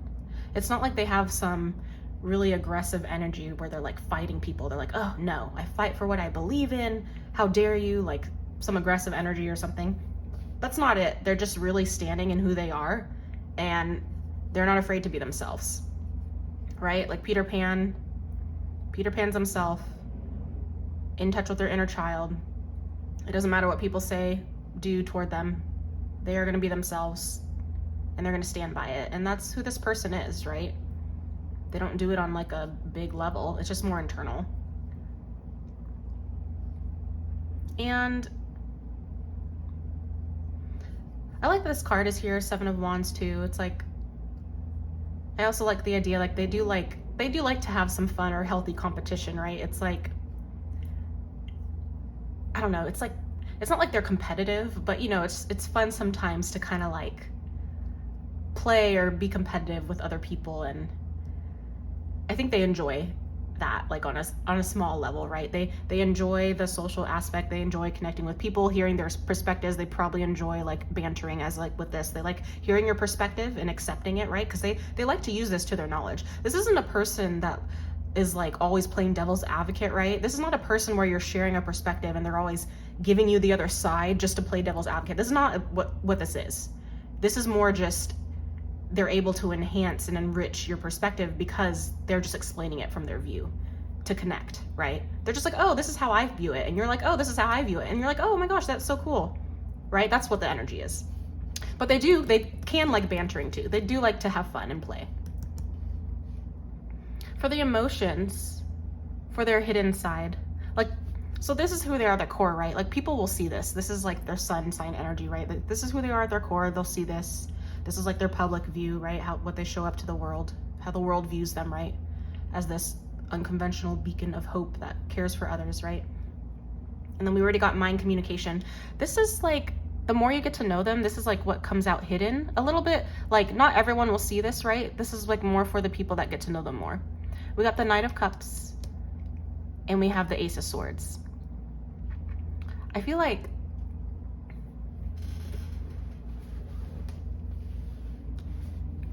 and this is, I think this is Libra energy, so maybe Libra. This is Aquarius energy. But I feel like for a Knight of Cups,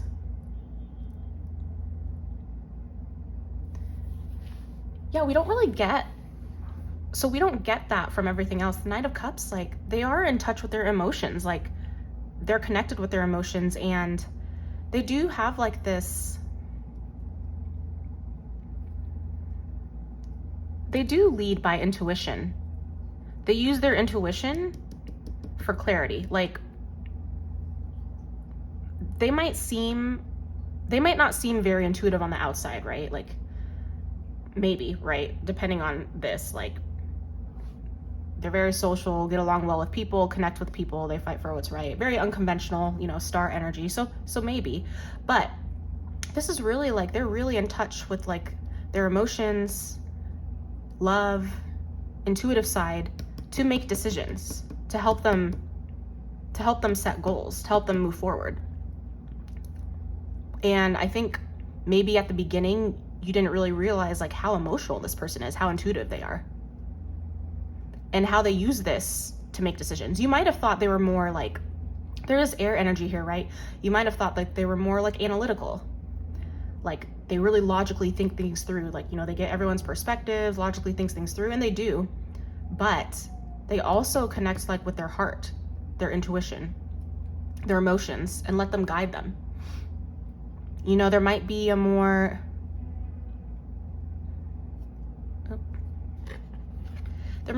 loving side to them that you didn't realize, right? And this is just like, it could be with animals, it could be with people, but there might be like this softer side to them that you initially didn't really pick up on. which is a good thing. Like yes, they love studying, they can talk about perspectives, and they're very unconventional. You know, they get along with people, but they also have like this emotional side to them, like, and they like to connect emotionally. And they do use this to help them. They do use their heart to make decisions. I think that's what's interesting is, you know, some people lead with their mind, some people lead with their intuition, some people lead with their heart, you know, whatever definitions you give those things. But this person is led by like their emotions and their heart to gain clarity. It could be like a combination, right?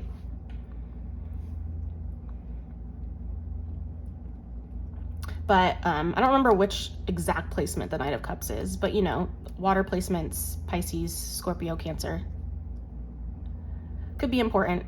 I already said Libra and Aquarius, but I think also with this hidden Knight of Cups, you know, this person has like a hawk or eagle, well, whatever, and a horse, and you know, they're really connected with these animals and they're using it, right, to guide them. So I feel like, yeah, this person is more intuitive and emotional than you realize or initially thought, right? And then the more you get to know them, the more you see that they're connected, right, more deeply.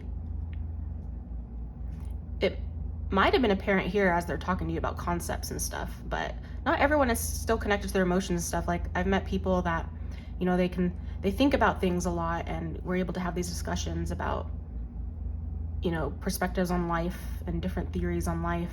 But in terms of like connecting with their body and connecting with their emotions and tapping into their emotions, that's not there. So this person though has both. This person like has that logical side about them, likes exploring the mind, but also likes exploring emotions and the heart and using that to their advantage. All right, let me just put these away. Let's look at how you'll feel in the connection.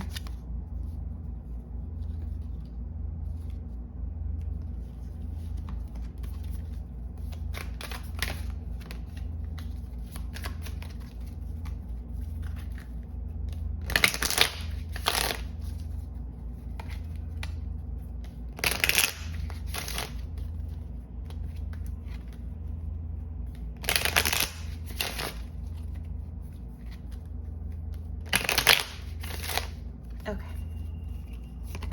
How will group 2 feel in the connection? All right. Oops. We'll take this one and then we'll shuffle again because there's too many. Well, whatever. I'll take all these. Okay. Let's take this. I am supported. I am wild and free. I am a healer. Okay.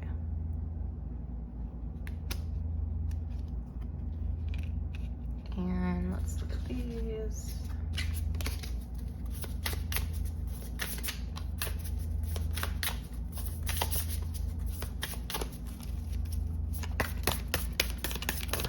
Feel in the connection.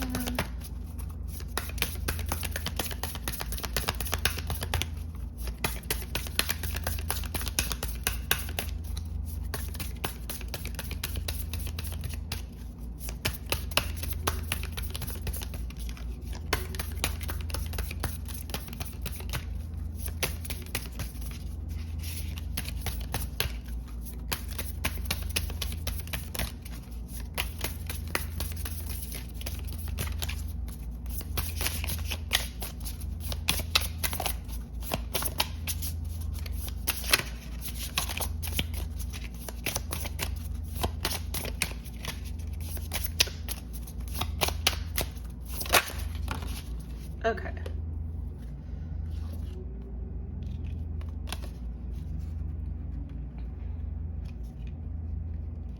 Friendship. Caution. Caution. All right. We'll explore that.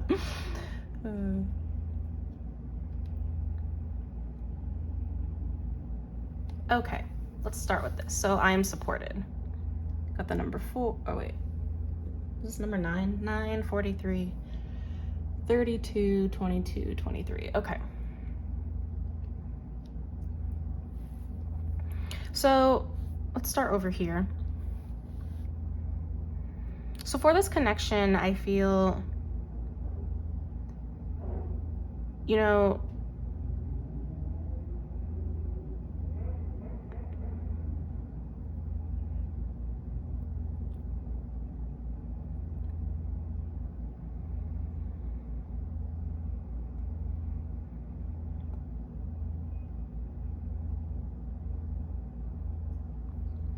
in this connection, you're going to feel very supported by this person. You're going to feel they genuinely, like truly, like wish for your happiness, wish for your success, and they're going to support you in anything that you decide you want to do. For I am a healer, I don't know what you guys do for work or on the side or your hobbies, your passion, but you know, maybe you have this side to you, right? You connect with yourself, like as they connect, but you know, you connect with the spiritual side more. You connect with your mind, your emotions, your chakras. Like you, with this connection, you'll feel like you'll embody more like this is who you are. I am a healer. Like, yes, I am someone that connects with myself. I am someone that when I'm triggered, I listen to myself. I am someone that, you know, if I'm feeling overwhelmed, I do these tools and these things to help calm myself down and to help shift the energy so that I can transmute this energy of anxiety into energy of like, I'm supported, I'm worthy. Like all those little things that you do that maybe you think everyone else does, but they don't, like you'll realize with interacting with this person and being with this person and them commenting on it or supporting you through it, like you'll embody this more. That way, I am a healer. Like I don't know, like people might have a picture in their mind of like, oh, to be a healer I have to be a monk or I have to be a shaman or something, right? Of course they are, but you can also just be a healer. Like transmuting energy is healing. Connecting with your mind and body to make yourself feel better from feeling worse, you know, or in pain is healing. You know, tracing the source of your triggers and traumas and working through that with yourself is healing. You know, taking a bath is healing. Like dancing and moving stagnant energy is healing. Like this connection is going to help you embody that, just the way the connection is, right? It doesn't have to be specifically something they said or did, or it kind of is, right? But just being with this person, spending time with this person, it's going to make you truly feel like, oh, like I am a healer. Like maybe it's because you might be helping them through that, right? Like maybe you're helping them connect with their emotions more. Maybe you're helping them connect with their thoughts. Maybe you're helping them shift or transmute energy or something. And you realize like, oh, I am a healer. And maybe they comment on that, like, oh, you've helped me so much. Like, how do you do that? And because this person, you know, is themselves, unconventional, you know, embodies like who they want to be, what they want, because they are so, the way they speak and communicate with you and the perspective is so interesting, you're able to come together. You're also going to feel like this. I am wild and free. Like, you're going to feel so supportive to be who you want to be. Like this is Aquarius energy. It's on their armpit, the Aquarius symbol. You guys, because they are unconventional, because they are different, and because they stand in that, they're going to support you in also feeling that way. Not that you don't already, but in the relationship, you're just going to feel like, oh, I can be who I want. I can express myself how I want and how I am naturally, and it's going to be received well from this person. You're going to be able to be your authentic self and not feel judged by it, right? Like it's going to feel supported because you're both doing that. Like you're going to truly embody like the healer, free spirit, divinely protected person that you are. And let's go over here, friendship. So yeah, I mean, I said Nakama. And you know, this friendship, like, and friendship can look differently for everyone, right? This is not to label you and say like, oh, you guys are only gonna be in a platonic relationship. No, it just means like you guys are gonna establish a solid friendship. And that's great, right? For me personally, I think that's the basis of everything, right? Like even if you're trying to be romantic with someone, like I feel like it's really important to establish a solid friendship with someone. Like get to know them, like connect with them on all levels. You know, maybe save the physical intimacy for another time.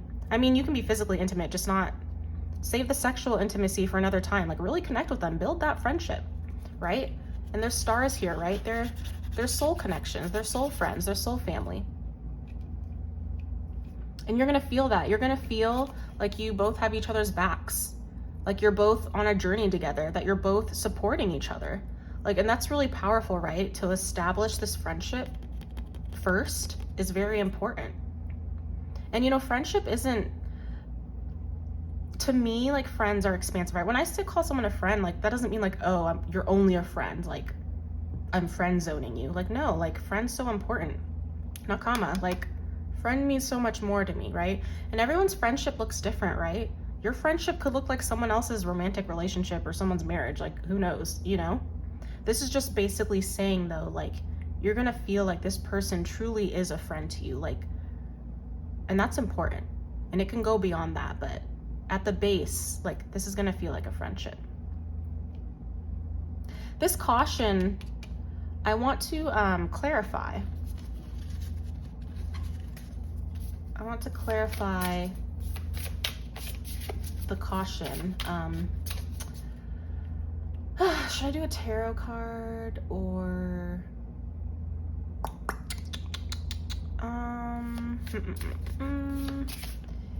yeah, let me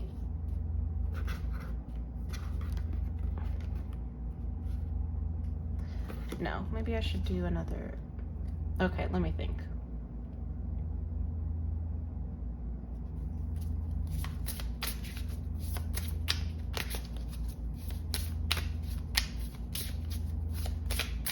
All right, let's clarify the caution with another card.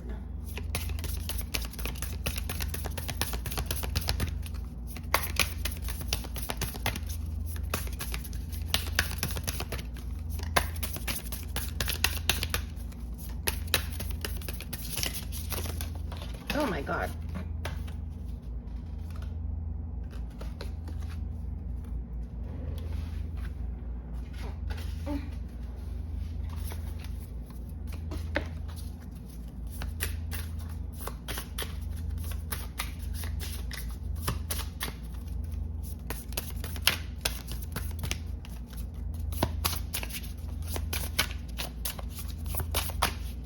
Okay.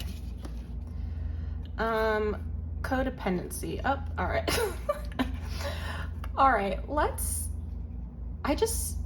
I don't get that vibe, but we're gonna talk about this.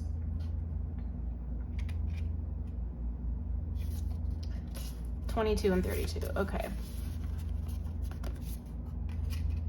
Oh, I kind of want to unpack this more, but let's talk about it. So, oops. Okay.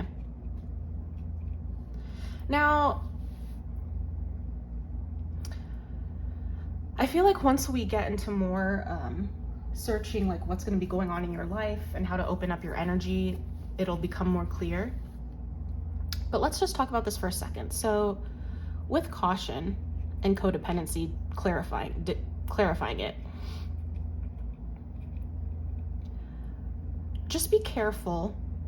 This is not saying it's going to happen, right? It's just, I mean, I did say like how you're gonna feel in the relationship. Just be careful about this, right? Energy can always change, right? So now we know this is a potential. You can just look out for it. Let's talk about codependency and caution. So this connection, right? Because it is so special, right? Your Nakama, because it's so special, and you might recognize them when you meet them, right? Like This is a soul connection, right? Your souls are familiar with each other. When you guys meet, you might recognize that, and it'll be a powerful connection, right? You're going to feel very deeply for them. And this isn't to label it, right? When you meet them, you're going to feel deeply, and you're going to let the universe show you what the connection's about. You're not going to be like, oh, this is a friend, this is a romantic. You're just going to meet, connect, feel deeply, and say, hey, I really want to connect with this person. Let me get to know them. Be careful, because it's going to feel so strong and deep and different than a lot of your other connections. I don't know if you've ever connected with someone that you've known before on a soul level. If you have, then maybe you know what I'm talking about. If you haven't, it's going to feel a lot different than your other connections. You're going to feel so at home with this person. You're going to feel so bonded to this person because you've spent who knows how many lifetimes together. Like you're familiar with them, right? Just be careful that the connection, the soul connection, doesn't drive you, your feelings, your actions, right? Like, because this is an interesting experience, like your human self can be trying to catch up so fast to your soul. Like your soul already knows things about this soul, feels a certain way about this soul, and because it's your first time meeting them as your human self, like your human self is trying to like grapple with that, right? You're like, oh my God, what does this mean? Like, oh, I must love them or something, who knows? And you might try like to move fast. You might try to work very quickly. You might try to do things that usually take more time for you to do. And there's nothing wrong with that too, right? Like there's something to be said about connecting with someone, being so open with someone, and being able to like share your thoughts and feelings and share vulnerable sides of you. Also make sure you're doing it at a good pace, right? Like there's no, for example, I'll give you an example. Like someone I know, they met someone like at a burn, right? Over the weekend, and they really connected, they said. And when they came back for the burn, they were already hanging out with this person like the next weekend, which is fine, right? There's no judgment there. And then they had already like bought tickets to like some other place from some out of state to go on like a trip together and all these things. And what I'm saying is there's nothing wrong with that inherently, right? When you connect, you connect. But also, they started talking more, getting more emotionally involved, and things came to light, and now they're fighting and they're emotional, and it's been like a couple of weeks, and this person is so like heavy, like their heart is so heavy because they were connecting with this person and now it's not going well. This person should not determine how you're feeling. If someone has that much of a hold on you, why I explain that situation is because there's nothing wrong with connecting with people. When you connect, you connect. However, if this person like has a hold on your heart where if something goes wrong, or if you're not seeing them and you're like literally depressed, or like you are hurting so much, that's codependent. They should not have that control over your emotions. And so make sure that you're making choices for yourself. Make sure that you're not doing things for the other person. Make sure that you're not changing the way you live life for the other person so that you can be connected with them more. Make sure that, you're very secure and stable with who you are and how you're living life. And so that when you meet them and they share their perspective on life and what they're doing, you can acknowledge that and connect on that, but you're not changing anything, right? You can change if you want, like for the better, but that has to be for yourself. But if you're letting this person like influence your actions, and vice versa, if they're letting you influence their actions, for example, that's codependent already, and you just met them, right? There's like this, it's a tricky balance, right? There's a tricky balance when you connect and meet with someone, and then you want to spend time with them and build something. But then if you're like hurting and in pain because maybe they can't spend enough time with you, they're not talking to you, and you're like in emotional turmoil over this person, that would be codependent, right? You want to be detached. It's hard to say, right? That's easier said than done. You want to have a healthy attachment, right? But you also want to be a little bit detached in that. Like, it shouldn't matter what this person is saying or doing. You should still feel happy and secure in yourself, And that's just a caution, right? This doesn't mean it's going to happen. It's a possibility, right? Which makes sense for the type of connection that it is, right? Like, you're both supporting each other, you're both making each other feel seen and heard, you're both able to express yourselves and be in the relationship and be connected. And it might feel a lot different than your other connections. And so you want to hold on to it. You want to explore it, and that's perfectly fine. Just make sure and be careful that it's not changing your path or directing your path. You know, you can connect and be on a journey together, but make sure you're on your own path. You're not letting like the relationship or their influence like steer you in a different direction. Like at the end of the day, make sure that it's for your own good, right? Not that they're leading you that way or you're leading them that way, right? You want to be led, you know, by your intuition, by your heart. Okay, yes. Let's look at what's happening in your life. What's potentially happening in your life for when you meet this person.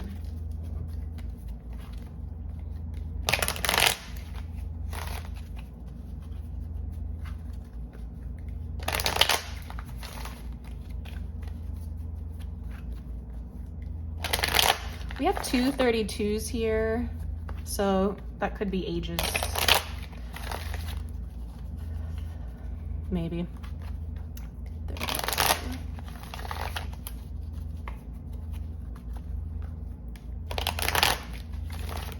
23, 32, 22. Okay. What could potentially be going on in group 2's life when they meet this person? When they meet their Nakama.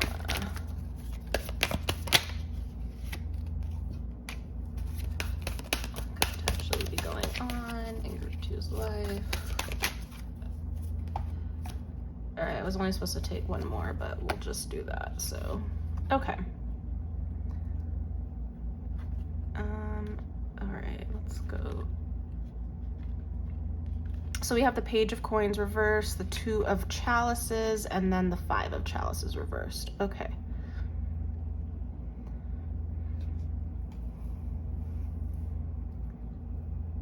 Okay, let's start with the Page of Coins reversed. So I feel like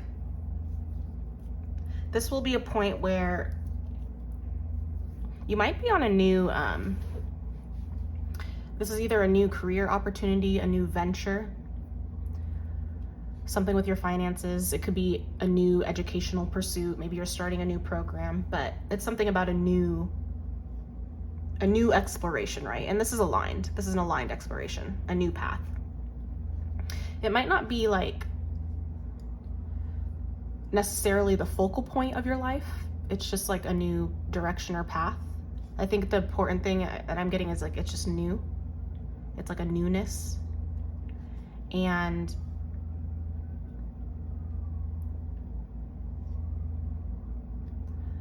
I think I'm understanding the codependent here with the 2 of Chalices and then the 5 of Chalices reverse. I'm wondering, okay. I think like, wasn't there another 2 in here? No, okay.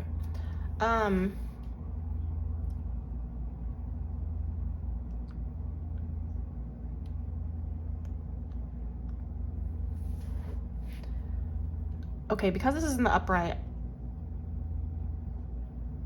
let me do one more to clarify the 2 of Chalices.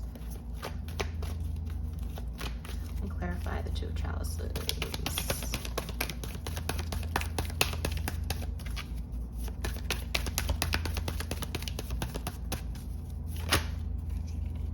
Oh God, all right, well. All right, we got these here. I'm just gonna take these. Okay, 5 of Swords and 6 of Coins reverse. Okay, so I feel like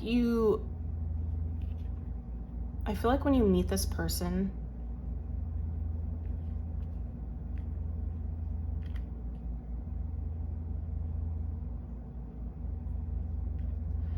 I feel like something happened with somebody else. And okay, which is why I think I get the caution for the codependency. I think before you meet this person,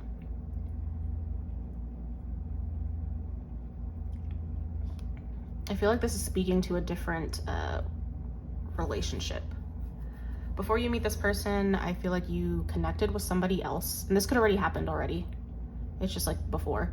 And this connection felt very good, right? It felt you guys were really connected at the heart. You were connected, had the same values, similar values. You know, you look very similar. You were mirroring each other a lot. Like this could have felt like a soul connection, right? You felt like very intertwined with this person, very connected. But something happened, right? It could have been a karmic partner instead of someone that was supposed to continue with you on your journey. But this could have been like a very deeply spiritual experience for you, but it was a karmic partner. And so there was unease with these two, like an uneven exchange, right? The 6 of Coins reverse and the 5 of Swords, like from this partnership, and because of the 5 of Chalices reverse, like you had to make a choice, right? Like this was draining you. There was an uneven exchange. You were probably giving a lot in this partnership, or I can't assume you were yes, you were the one. You know, uneven exchange, like for your investment, for your efforts, for your time, like they weren't giving it back at some point in this, whatever this happened. And a lot of limiting beliefs a lot of anxiety and fears came from this, and a lot of emotional turmoil, the 5 of Chalices. And there was a choice you had to make, right? You had to make a choice to leave or stay, even though it felt so good at the start. But in the end, you realize it wasn't good for you, right? Like you can love somebody, you can connect with someone so much and love them so much, and it still not be healthy for you, right? Because we can't control what someone else does. You can have so much love for someone, but if the situation's not changing, if you're doing your best and it's their actions that are hurting you, you know, if they aren't pulling their weight, if they aren't emotionally supporting themselves, if they aren't financially supporting themselves, if they aren't mentally supporting themselves, and you're doing it all for them, like that's hard. And from that, you know, this was like at the same time of you doing a new venture, and it was supposed to be like aligned, and then you're trying to figure it out, and then you have this relationship that was supposed to be aligned, but then it ends up not, and then you're like in this emotional turmoil. Oh my gosh, all these things are happening. It makes sense then for this, why just to be careful, because this would be a codependent relationship, right? Like you stayed in this situation for far too long, whatever this was, and it drained you, right? It created fears, anxieties, limiting beliefs, worries in you, and it hurt you, right, on an emotional level. And so it's important for that not to happen again. It just means that you were at a place where, you know, now you probably love and respect yourself more. Now you know the signs. Now you know not to accept certain behavior, right? Like you'll go by actions, not by words, right? You stayed in this for a long time because you believed them, right? You wanted to believe that the situation was changed. You wanted to believe that this wasn't your reality, but this was, right? So when you meet this person, you're a Nakama who's so healthy and secure, just make sure that you're also in a healthy, make sure you've dealt with this first, right? This could be now, this could be before, but if this isn't recent, but you have a feeling, or you know what I'm talking about, just explore that relationship a little bit more. And now this isn't to sit in your thoughts and feelings and be depressed. What I mean is hopefully that you have actually like healed from the situation. Like you've thought like, okay, I was in this situation, it didn't make me feel good. What did I do in the relationship? Like, you know, take accountability. Like, why did I stay in the relationship for so long? What do I deserve? What do I want? Like, what do I want differently? You know what I mean? Like, there's no blame, right? We're not going to blame the other person or whatever. Just like sit and be like, okay, what could I have done differently? And what are the limiting beliefs or fears I have now? Am I afraid to open up now? Am I afraid this is going to happen again? So I'm going to close myself off. Like, just make sure you've thought about that and healed through that, right? Because then you can open yourself up to this connection, the beautiful connection that it is. Okay. And let's look at what to do to open your energy to receive this connection. I mean, I kind of already said, but let's take some of these cards.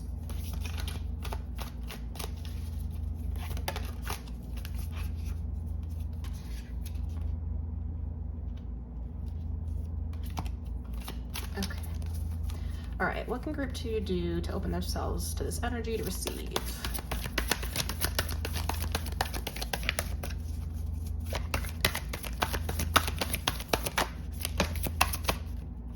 All right, so there's 3 that came out. So we got a shadow work and 2 expansion. So we have repression. What is being pushed down? What are you refusing to feel, to experience, and to process right now? What are you resisting? Okay. So yeah, you need to look at this situation. Like I said, there's not much more I need to say about this. Just look at this situation again. And, you know, acknowledge like, hey, this person, I really love them.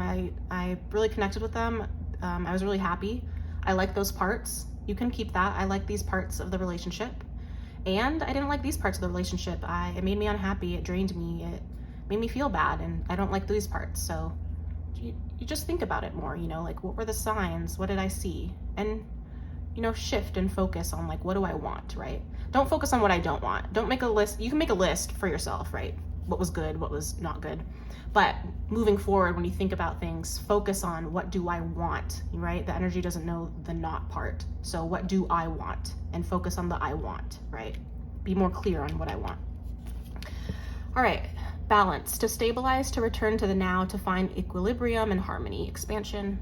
Transcend, to rise above, to go beyond, to surpass your limits, to evolve. Expansion, yes. I feel like doing this shadow work, you know, working through this situation, it'll open yourself up to this person, or these people, to your Nakama that are coming. And this will help you find balance and transcend, right? It'll be like, it'll push you, you know, let go of the energy that doesn't serve you and let go of the people that don't serve you, let go of the cords that don't serve you, do a cord cutting ceremony so you can open yourself up to the people that can connect with you with who you are, you know, that can help you build a relationship right now. You don't have to be the only one to try and like lead the relationship, right? It'll be an equal exchange. Let's look at what makes the connection so special. Okay.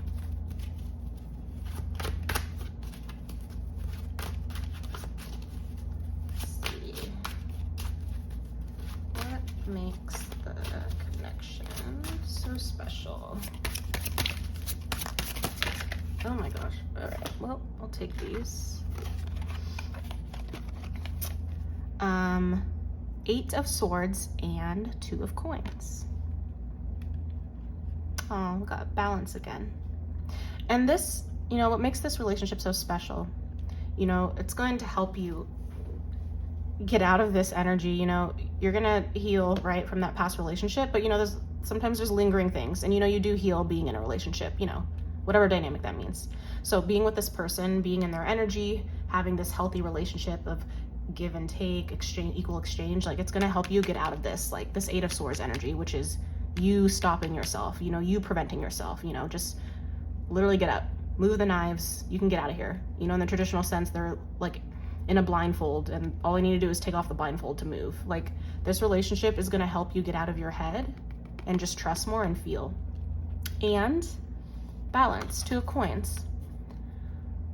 It's going to make you feel that equal energy exchange. It's going to help you feel balanced in like all areas of your life too. Like it's going to feel so good, right? You're not going to feel drained from this relationship. You're going to feel supported and uplifted, and this other person is going to as well, or people. It's going to help you also like balance, you know, self-love and self-care with other people. The connection is going to make you want to like support and pour into yourself. And it will help you heal from this to go to this. And you know, the 2 of Coins is, it's just a great like equal exchange, like a partnership, like with everything you do, the way you communicate, the way you show love, the way you invest time in this person, they're gonna mirror it right back. And that's gonna feel so good for you. Like you haven't had that before maybe, or maybe you have with others, but not in this recent one, but it's gonna feel so good. You're gonna feel like a priority in their life, and they're gonna feel like one in yours, and that's gonna feel good. All right, and then let's just take a last message from their higher self. And I'm gonna read the guidebook. This is a new Oracle deck for breviary, so we'll read from the guidebook. All right, messages from their higher self.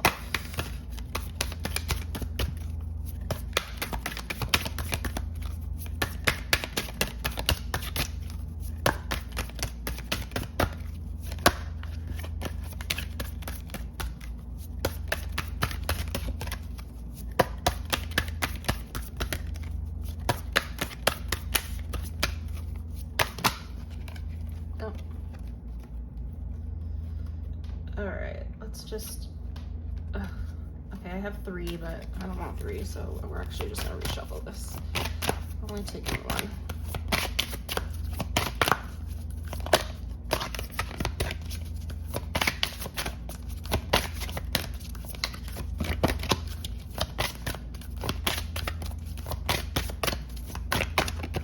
Okay.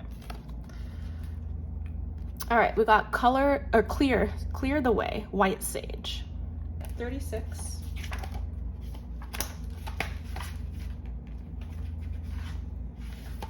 All right, the white sage. Life can be sticky. Members of the sage clan have been used in a multitude of cultures for clearing the invisible wisps of energy that cling barnacle-like to people and places.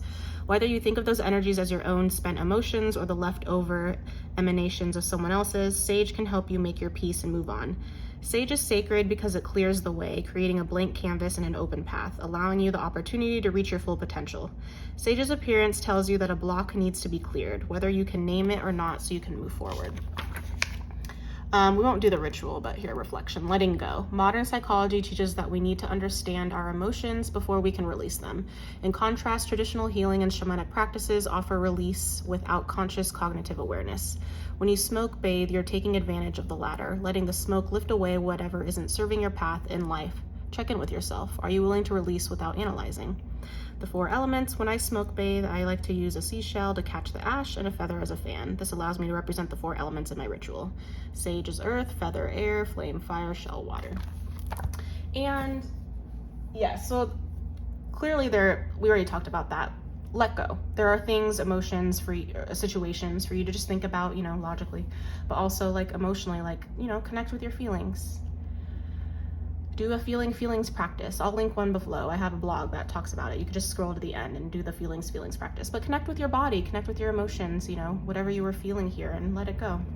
And just be careful with white sage. My mentor, I don't use white sage because my mentor was like, probably don't use white sage because,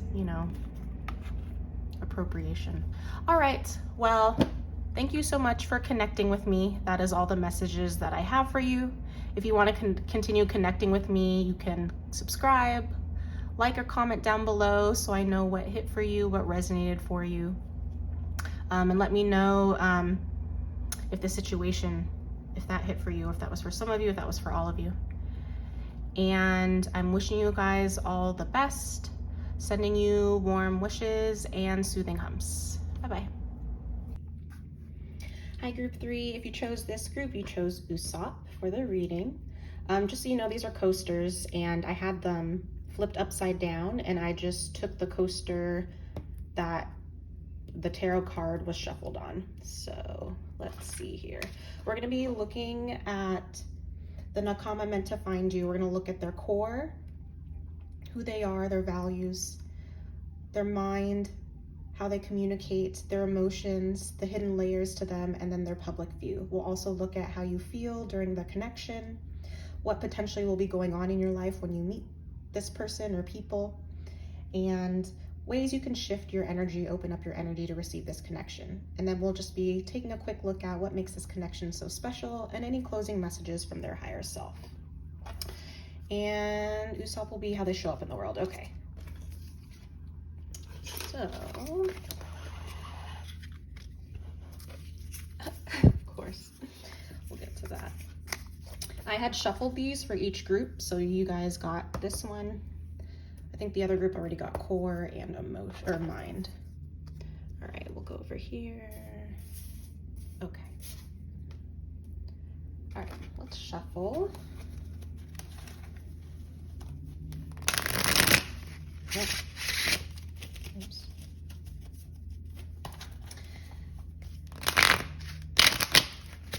Okay, group threes, Nakama meant to find them.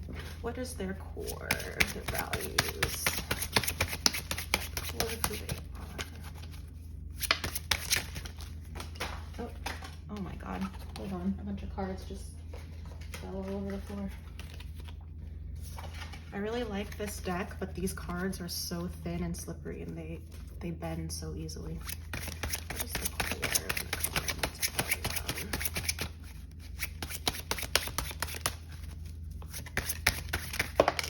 Okay. And then we'll go to their emotions, what's hidden.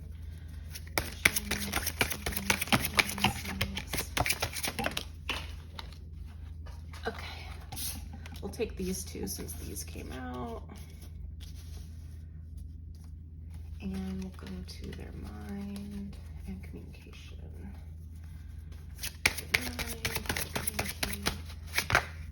Oh my gosh, see, it just bends so bad.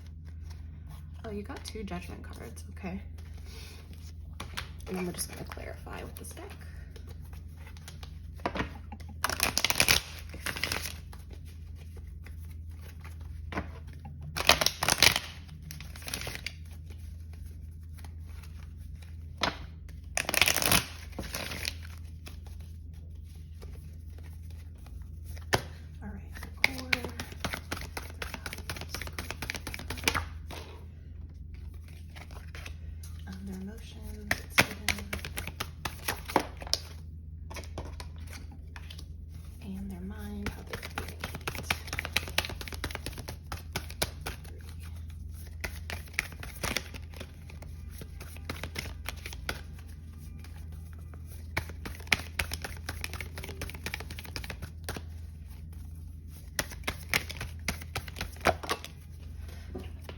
Okay. Oh, I got way too many cards here. God damn it. We're just gonna have to take them, so that's too bad. Okay. Let me move this around.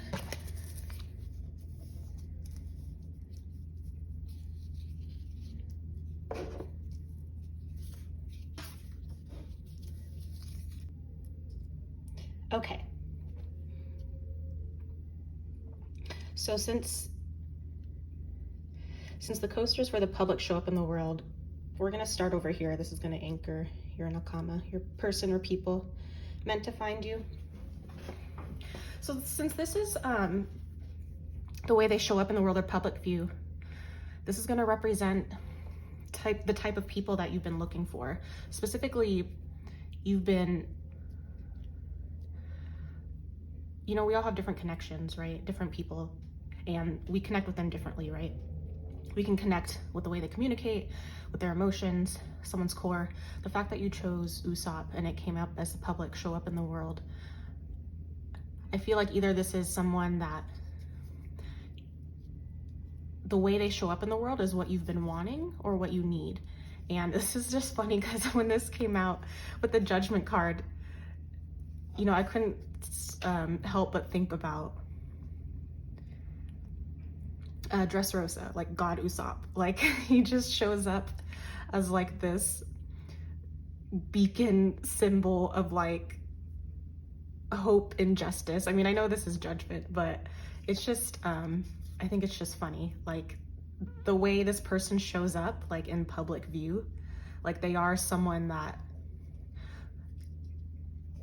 they kind of stand tall, right? Like they make a presence known. They call people out, right?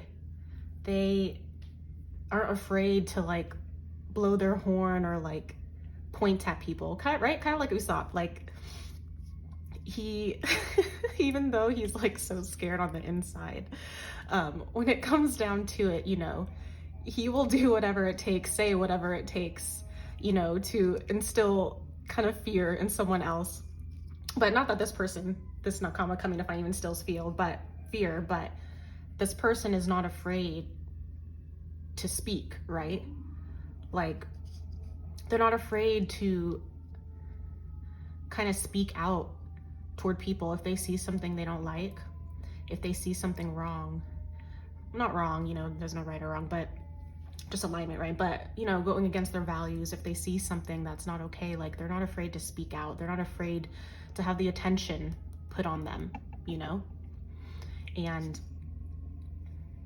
you know, the way Usopp shows up in the world, just physically, for example, like, they are, like, big, right? Like, you know, after, in recent times, you know, they are a larger individual. Like, if you didn't hear Usopp speak or anything, if you didn't see his personality, like, they are like a larger individual. They are a little, like, slightly intimidating, right? Like, I mean, Usopp's not intimidating, but you know what I mean? Like, just kind of a larger individual, makes a presence. Like, Usopp can't really hide, right? Like, he is bigger, you know, he does have a presence. And I feel like this person, the way they show up in the world, their public view, like, they can't really hide. Like, it doesn't matter how much they try, they won't be able to hide themselves. That's like the type of energy they bring.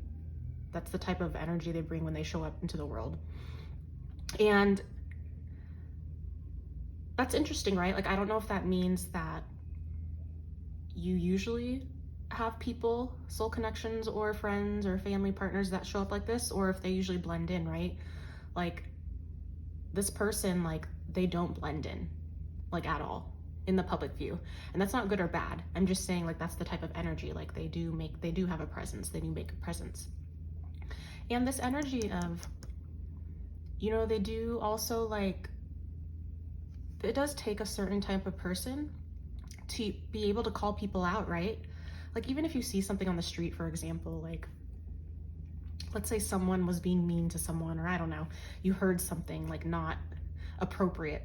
I feel like a lot of people, you know, it's a bystander thing. A lot of people would just kind of walk by, right? It's none of their business, you know, they're not involved. Like, this type of person, like, that's not them. Like, they wouldn't be afraid to say something just because that's, like, who they are. If they see something, they're gonna blow the horn on them because, I mean, they see it, right? They're not gonna be able to ignore it. That's just, like, who they are. Let's go to who they are at their core.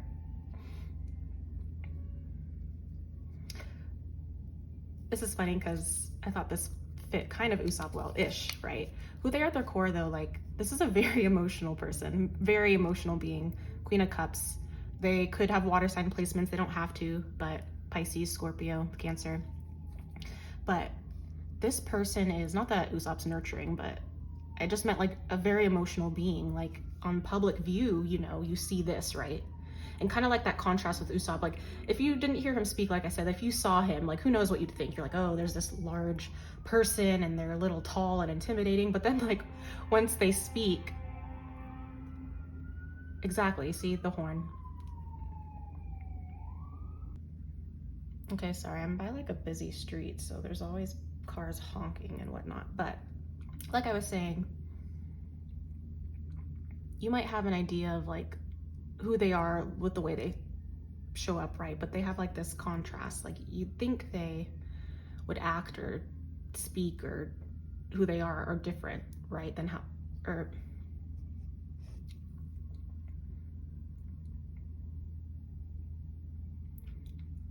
sorry, I'm by a busy street, so it's kind of loud around here. But like I was saying,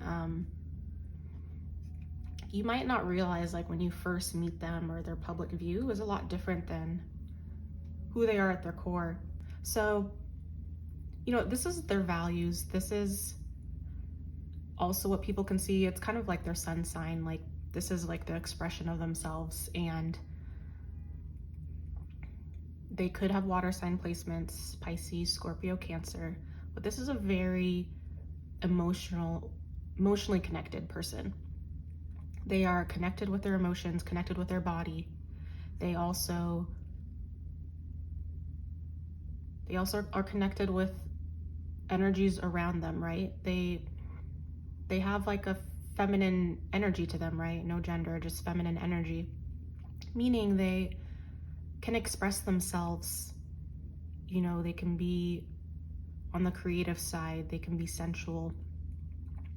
They integrate other people in their decisions. They are nurturing. They look after the group, right? You have double Queen of Cups, Queen of Chalices energy. So, you know, this person like really has a strong like feminine energy to them. They could have double water placements, maybe sun, moon, but they don't have to.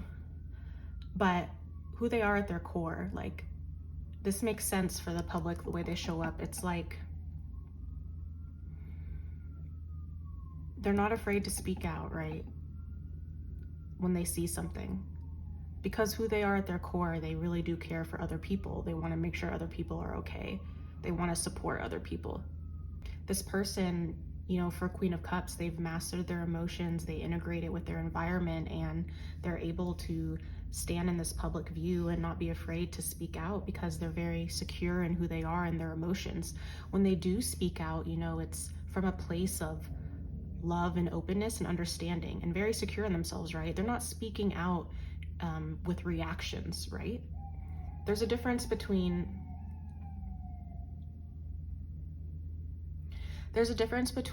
when someone sees something wrong and they just react, right? It's from a triggered place. There can be a lot of like blame. Their tone may not be the most open, right? But this person is different. This person, when they speak out, they're coming from this Queen of Cups energy, this Queen of Cups place. It's coming from this higher level of understanding, of wanting to make sure that people feel supported. And, you know, this goes along with the public view, like why they can't hide themselves like queens. Like, queens stand out, right? They have this beautiful feminine expression of themselves, and when you connect and with a queen's energy, like you can feel it. This person like embodies like emotional maturity and stability like so well, and that's how they show up in public when they are, you know, fighting for what they believe in, when they are speaking out to other people, when they are expressing themselves. With the world, I feel like who they are at their core, like, I mean, this makes sense together. They have the type of energy that gets along well with people from all over the world. They have this open energy of, you know, there's no discrimination. Like, they want to support everyone. They believe that everyone deserves to be supported and loved and cared for and looked out for and have a voice, right? They may have a lot of friends from all over. They might have a lot of connections with people from different cultures. They're very connected with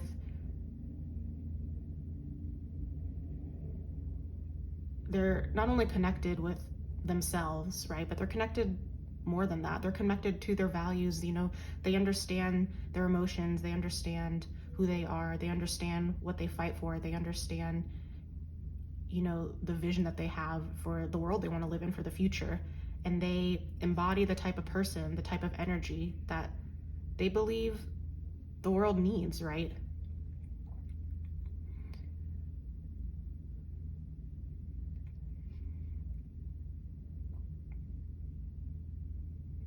This core energy like really matches well with the way they show up in public view. It's just this very like feminine, regal, secure, supportive, but loving energy that speaks up, you know, that supports others. For their emotions, I mean, I said the double, like, as I said, like it goes back into it, like this matches, right? Who they are at their core, how they express themselves to the world. And when people meet them, it matches their emotions, right? Like, this is a very, as I said, emotionally stable person, very intuitive, you know, trusts themselves, is able to make decisions to that support the group effort, right? Not only themselves, but support the group, supports those that they care about. With Page of Wands and Four of Cups,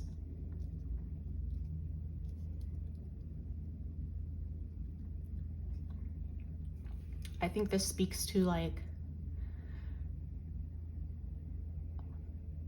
this person does have a more youthful, expressive, creative side to them deep down, right?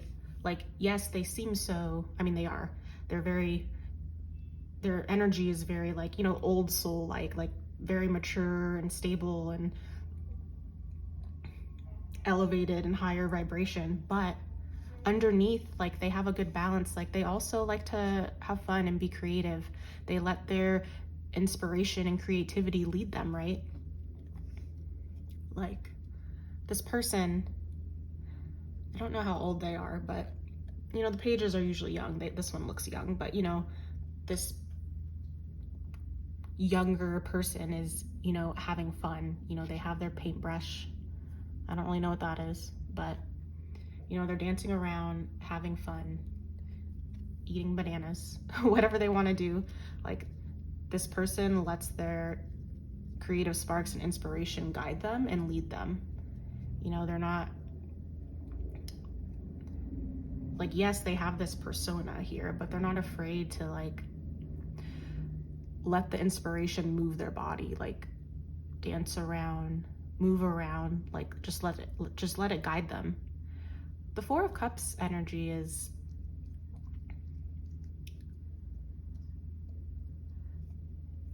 I feel like they, you know, without the Four of Cups, the Page of Wands could have that like instant, like they have an inspiration, so they're gonna act on it. Like, it's just this big spark of passion.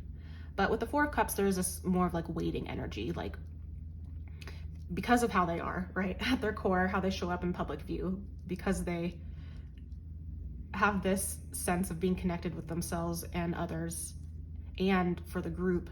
I feel like this is just saying like it's reined in a little bit, like they have these cups, right? And all these cups spark inspiration within them. Like, they really love looking over these cups. They love admiring these cups and looking at them and taking their time, like picking out like which one do they want to use today? Which one feels the most aligned? And I feel like they have a good balance with all these energies of using their creative inspiration, whatever sparks or guides them, and taking a second just to really like think and observe and kind of mull it over and wait, right? This energy together is like a supportive, positive energy. Like, without the Page of Wands, Four of Cups, this person would be too focused on these cups, not looking at this cup, and, you know, waiting, wondering, taking too long. And then with the Page of Wands alone, you know, they could be very like, you know, not thinking, just going for it, which is fine.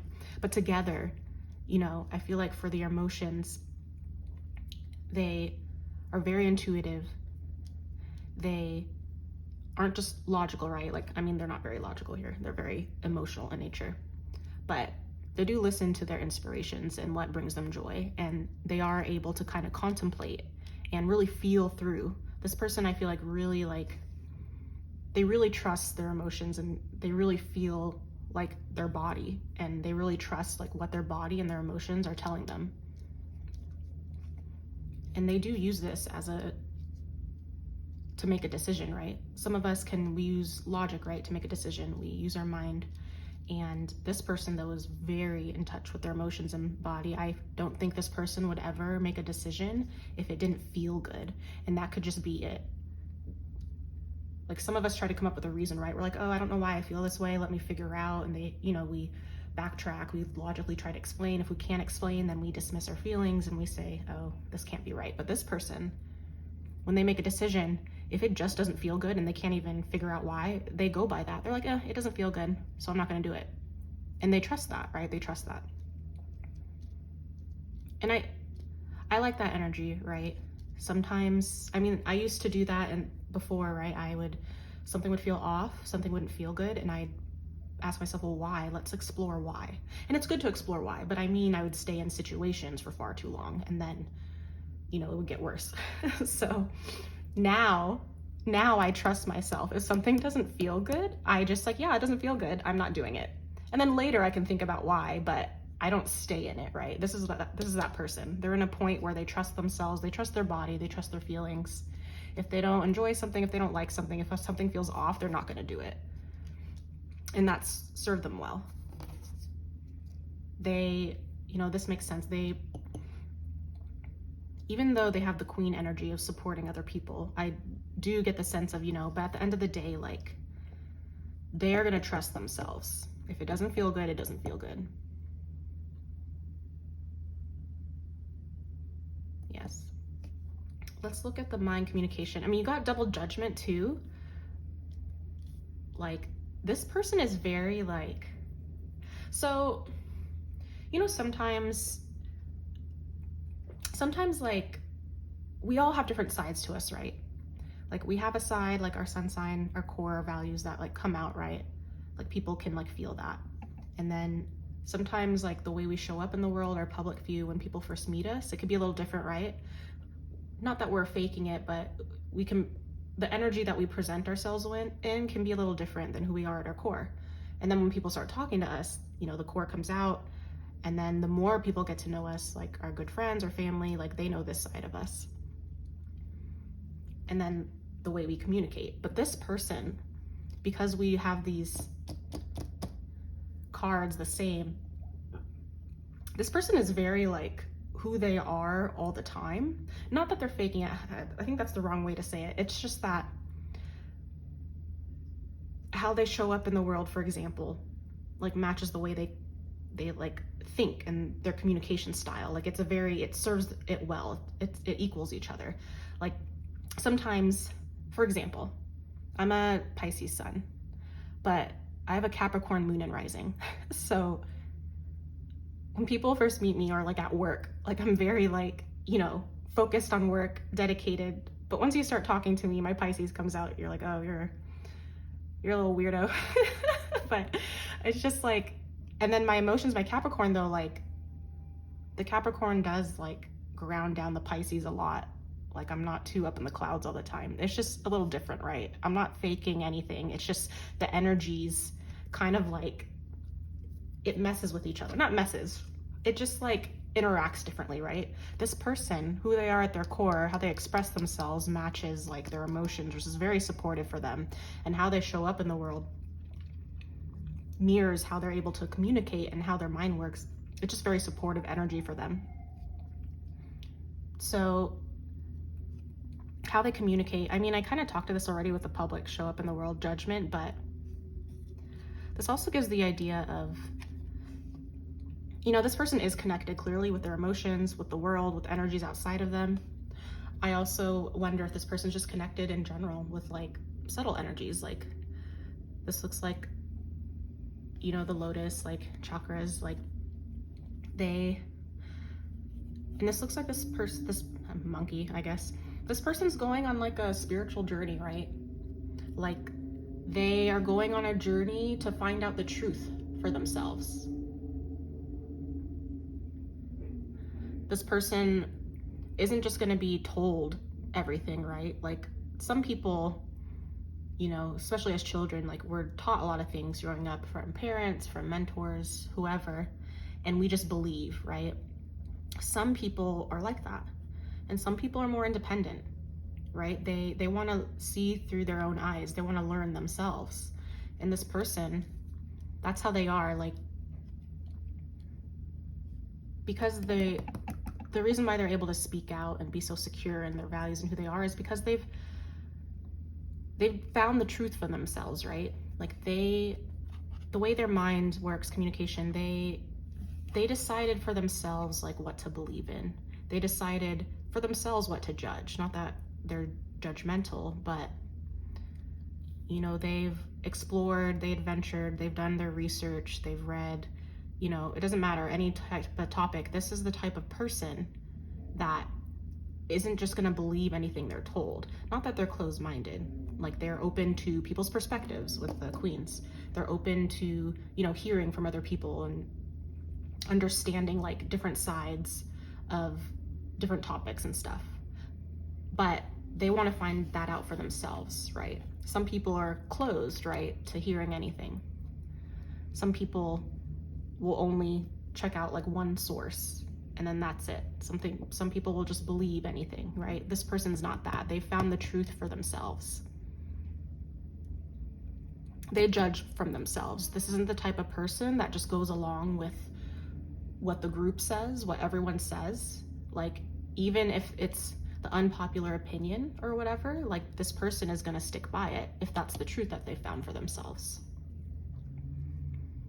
And the way they communicate as well in their mind, so Lovers is Gemini energy. So, I mean, with everything else, like, this person clearly is a very open communicator. And, with the Lovers, as I was saying with all of this, when this person communicates, they're looking for connection, right? This person, as I said, they're not speaking from a place of, trigger or judgment or blame. They're speaking from a place of, like, this is what I believe in. Like, I fight for these people. I give people a voice, and I do it from an open space, and I want to connect, right? Like the Lovers, it's all about connection and choice. And this person, I feel, is connected to, something spiritual in nature. When I say spiritual, it's like just connected to something more than themselves, right? Like something more than what the physical eye can see, right? Like, obviously, if they do have water placements, or they're very connected with their emotions and body, and they're fighting for other people, like, this person, and they've found the truth for themselves, like, yeah, this person might believe in, like, divine guidance and protection and, like, a higher calling and a purpose, and they communicate like that, right? Like, you can tell, right? I feel like a lot of people that have this, that are connected to something more than them, people that consider themselves very spiritual in nature, like, there's all different types of people, right? Of course. But I feel like you can tell when someone is down that path. They talk a little bit differently. Like, they talk about energies a lot. The way they talk is very open. They talk from not a place of blame, just from a place of understanding. They might speak to things that people probably don't understand, and I feel like that's the way this person talks. They talk like they know, right? Maybe claircognizance. They just know things. They just understand things. And it comes from a place of love, right? They talk with a lot of love. I think that's what it is. And someone that talks with a lot of love usually is connected to something more than themselves, right? At least in my experience. And the Chariot reversed. Yeah, I feel like, so this just speaks more to what I was saying, like, they believe that they're guided by something outside themselves, like, they trust in their intuition. So for their mind and the way they communicate, like, it just goes along with what I was saying, like, they do believe in, like, something outside themselves. They do believe in divine guidance, or whatever you want to call it. They believe in a purpose, and they found it for themselves, right? This wasn't like someone told them it. They found it. Whatever they've experienced, whatever they've researched, like, they've found it for themselves, and they decided, like, this is the truth. And I feel like for some reason, I feel like they're a slow talker. Like, some people can talk really fast, and some people have I'm trying to think of someone that talks fast. I mean, I usually talk fast, but I try to slow it down during these readings. But I was thinking of, what is it? Is it the Tasmanian devil? What's the one that talks, like, really fast? Or is that the one that runs really fast? Whatever. And then there's, like, the pig that talks really slow. But this person, I feel like when they talk, I'm just getting, like, a slower vibe. I think it's, like, I don't know, like, with queens, with someone that's, like, connected to their emotions, it's like this regal, like, vibe. And then with the Chariot reverse and the Knight of Coins, I feel like when they speak, it's very like, deep and slow. Not too slow, right? There's this, when something's too slow, it's, like, almost uncomfortable. This is not that. It's just a slower pace. It's not super, super fast. Maybe like this, like, when they talk, they speak like this, and it's very deep and it's slower, but when they do speak, it's getting to a point, right? It's intentional. It's not, like, long and drawn out. And yeah, I do feel like I wonder what they do for a career. I feel like it's with the Knight of Coins, it's, this person is connected in alignment to their purpose, their passion, in a career sense, in a financial sense, in an education sense. And I feel like this person, like, whatever they do to like educate themselves or like study, it is always like for a purpose. It's aligned, right? Toward their path, toward their, whatever their business or whatever their thing is. I do get this sense that they are more on the entrepreneurial side, but they don't have to be, right? It's just someone that has this energy of speaking out toward others and like fighting for other people and like having a large worldview and connecting with so many people.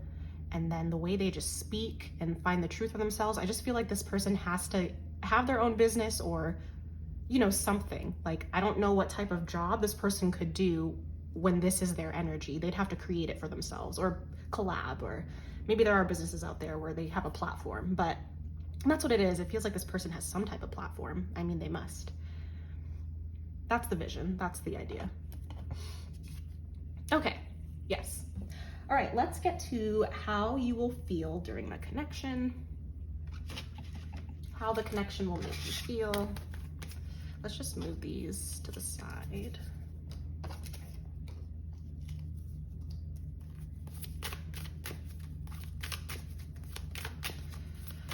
This person, like, I don't know, I want to meet this person because, I don't know, their energy is just so like powerful. And it's not like overbearing, that's not what I mean. It's just like, this is just a nice, queeny, powerful energy to have. And I don't know, I like it. And it's like, see, mermaids, this person could be, maybe, hopefully they find me and become part of the Siren Pod. Okay, let's see. These fell out. So, I am passionate. This is Scorpio energy. And I speak highly of myself. Unique, beautiful, free, smart, worthy. And let's go here.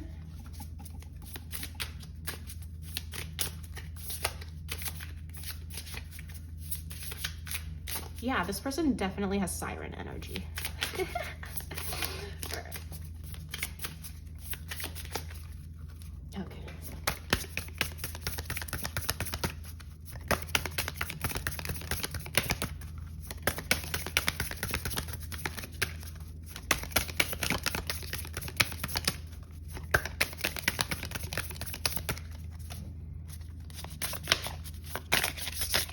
Oh gosh, okay. Well, we're gonna not take those because there's too much happening.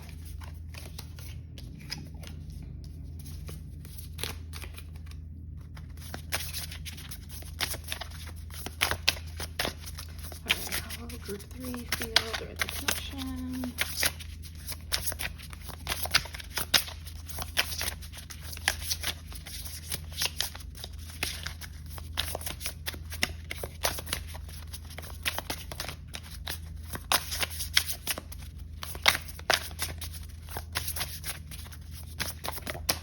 Okay.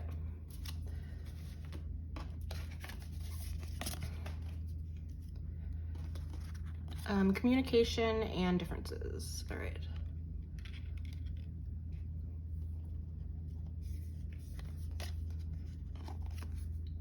Here we go.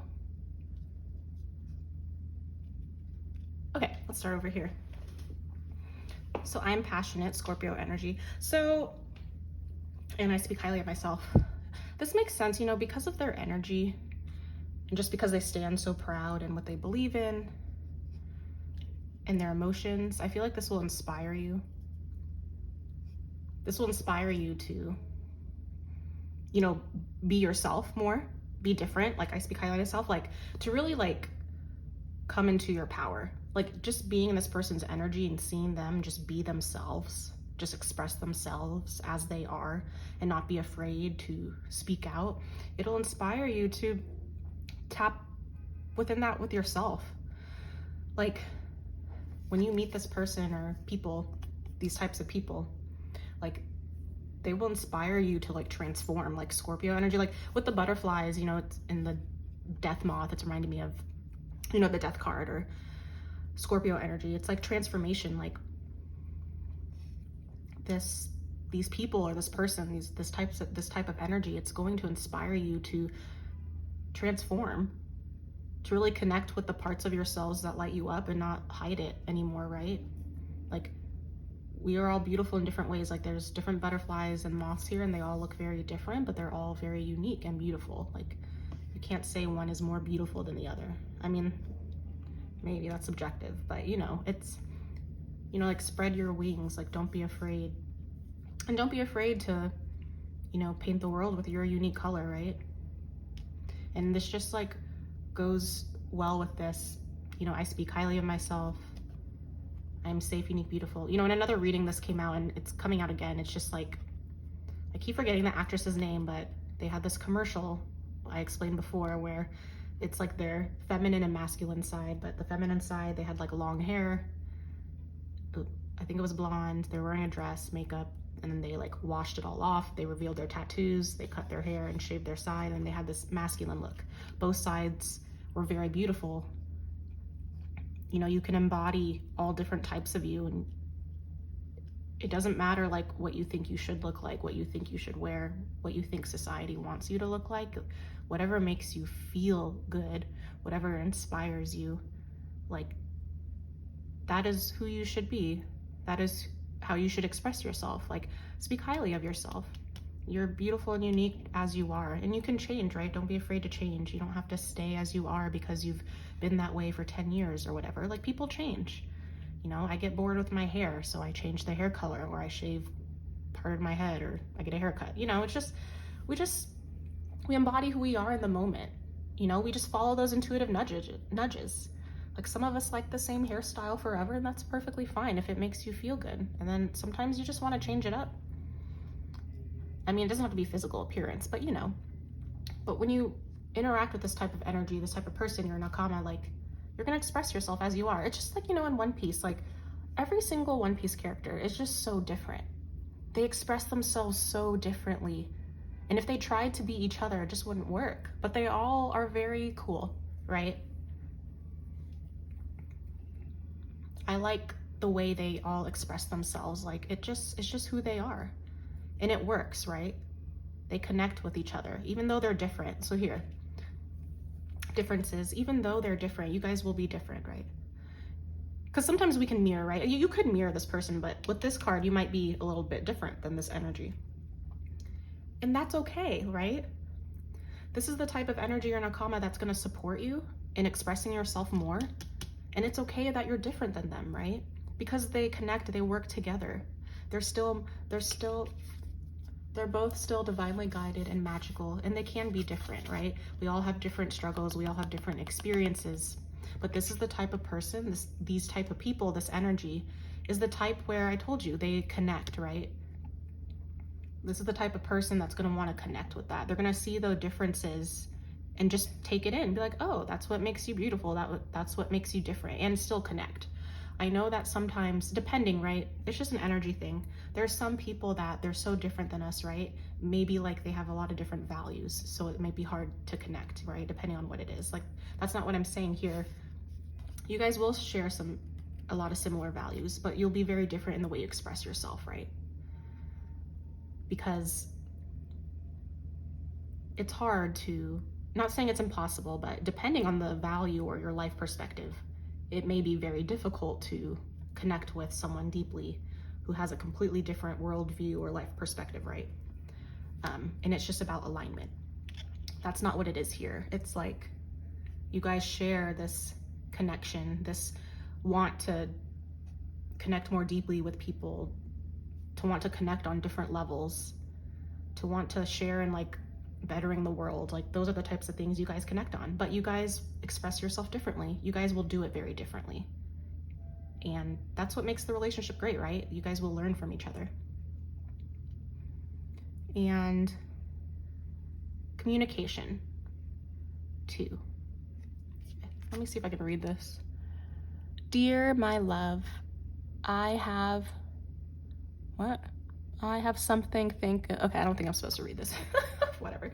But communication, this just goes, I mean, clearly this person, these people, this energy, like, communicates very well, right? They have no trouble connecting with their feelings and communicating those things. I feel like, I don't know like what types of relationships you have, or if you already have people like this, but because this is coming through, I think it's really important for you that you're looking for people that can communicate very openly and communicate their gratitude, right? This person or these people, this energy will, right? Now for Nakama, it could be a person, it could be multiple, who knows?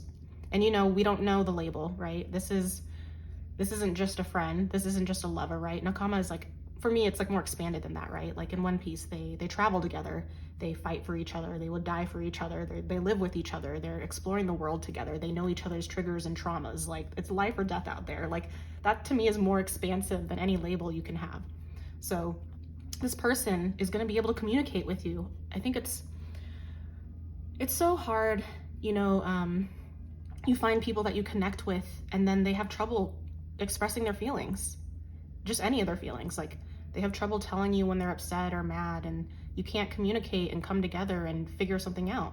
They don't follow up with you on plans. They don't express their gratitude, like, hey, I appreciate you as a friend, like, let's continue building. Like, this person is gonna, that's normal to them. They're gonna be able to communicate so openly for you. It's gonna be so refreshing. And I want you to know, like, people out there exist like that. Like, maybe you already have people like that, but this energy definitely is like that. All right, let's look at, okay, what potentially could be going on in your life when you meet this person or people, this energy. All right, let's see.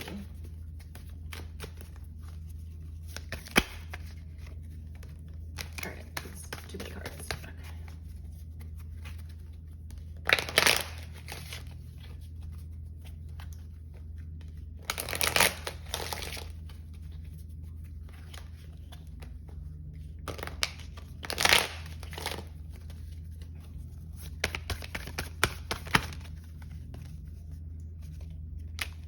Okay.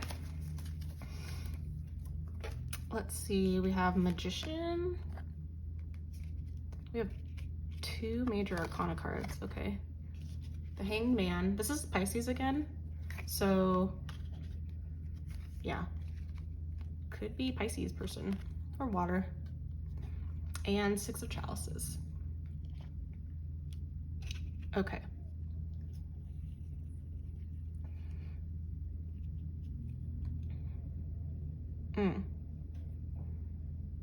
I feel like when you meet this energy, this person, these people, this will be a time in your life where you are creating, or you're like creating something, you're birthing something. For the Magician, like, the Magician is using all of their resources to, you know, make their dreams a reality. You know, like, the Magician has an idea and they have all the tools they need to, like, bring it into the physical reality. And also, this is a time where you're feeling very secure in yourself, right? It's important. It's important for you also to feel secure in yourself, just because of the energy of this person, right? Like, I think I was telling a friend earlier, it's like, you know, if we're in this like energy of like anxiousness or anxiety, like desperation to connect with people or find people, and we're looking for this type of energy, you have to think like, well, what type of energy are these people looking for? Like, will they be able to connect with that, right? And it's not about like, that's wrong. Like, we all have, you know, triggers and anxiety, but it's important that we feel secure in ourselves. Like, we believe in ourselves and love ourselves, and that we believe that we can do it. We can handle it. Like, that we're amazing, that we're magical, so that we can align with this energy, right? And this is a time where you feel this way. You're birthing something, you're creating something, you trust yourself, you know, you're on your path. And it's a time where, I think this is a time where you're looking for, I wonder if this person will help you like collaborate, or if they'll just give you some knowledge, perspective, or resources to help you along your path. But I feel like this is a time where you're doing this, you're not like waiting around, like you're kind of looking for someone to help you, to see if like someone can help you along this. And this is where this comes in. I feel like this is about like, it's giving me this energy of wanting to connect with someone from a different world almost. Like, so that's why I feel like it might be a collaboration of some sort. Like it might be some type of connection of some sort. It's like you're doing this and you're realizing, like, you know, we all have limited experiences, and you're like, oh, I'm looking for someone that has this type of experience, you know, whatever this energy is. And not that you're actively searching, like desperately, you're just like, you know, you're in a secure place and you're like, oh yes, it would be nice, it would be helpful to find someone to help me with this, whatever it is, whatever topic or niche or whatever. And it's a time where you're open, right? You're open to connecting. Like, depending on where you are now, you know, you might be closed off, you might not be here yet, or maybe you are here or you've gone past it, but you are open to connecting with someone a little bit different, with someone with a different life experience, with someone that has different resources. And you are open to connecting. That's why, yes, the difference is, I feel like this person is going to be different than you. So maybe right now or in the past, maybe you wouldn't have looked at this person before. Maybe you wouldn't have like even considered like this type of person could be in your life. That's why I feel like the I am worthy, I'm passionate. It's like, maybe you thought you could never connect with this type of person. Whatever that means. I don't know what it means. Like, maybe they do have a platform and they have some influence or something. Coming to a just in a high level position and you're like, oh, I could never speak to someone like that. Like, who knows what it means, but you're coming to a point, or you're believing that, no, I am worthy. Like, I don't let other things define me, right? Like, I don't know what you're defining yourself as, but it doesn't matter how many followers you have. It doesn't matter what type of job you have. It doesn't matter, blah, blah, blah. You are worthy, period. Like, you have gifts, you have talents, you have amazing views, you have, you know, goals, and you deserve to achieve those goals. You deserve to like transform and, you know, step into yourself, step into your wings and transform and be the beautiful person you are, because you can help people, whatever that means when I say help people, but you know, but you are birthing something, you're creating something. So this is a time where you are feeling it. You're like, yes, I'm a fucking magician. I'm a creator and I'm looking to connect, and you're open to connecting now. You're open to this energy. Maybe before you're like, oh no, I don't deserve this energy. Of course you do. Why would you not deserve that energy? Like, this Nakama is meant to find you. Like, you deserve it. And so you're in a place where you're open to this energy now. You acknowledge yourself that you are this magical being, and you are open to looking and connecting with these types of people. Like, you're open to it now. And you're open to forming a bond. You know, maybe before there was fear, right? You're like, oh, I could never do that. What would they see in me? But no, you're at a different place. Let's see what you can do to shift your energy and open it up to receive this connection. I mean, I kind of talked about it, but I can pull some cards.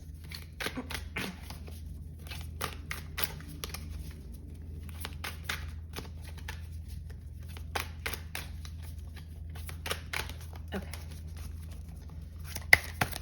What can group 3 do to shift the energy and open themselves up to this connection?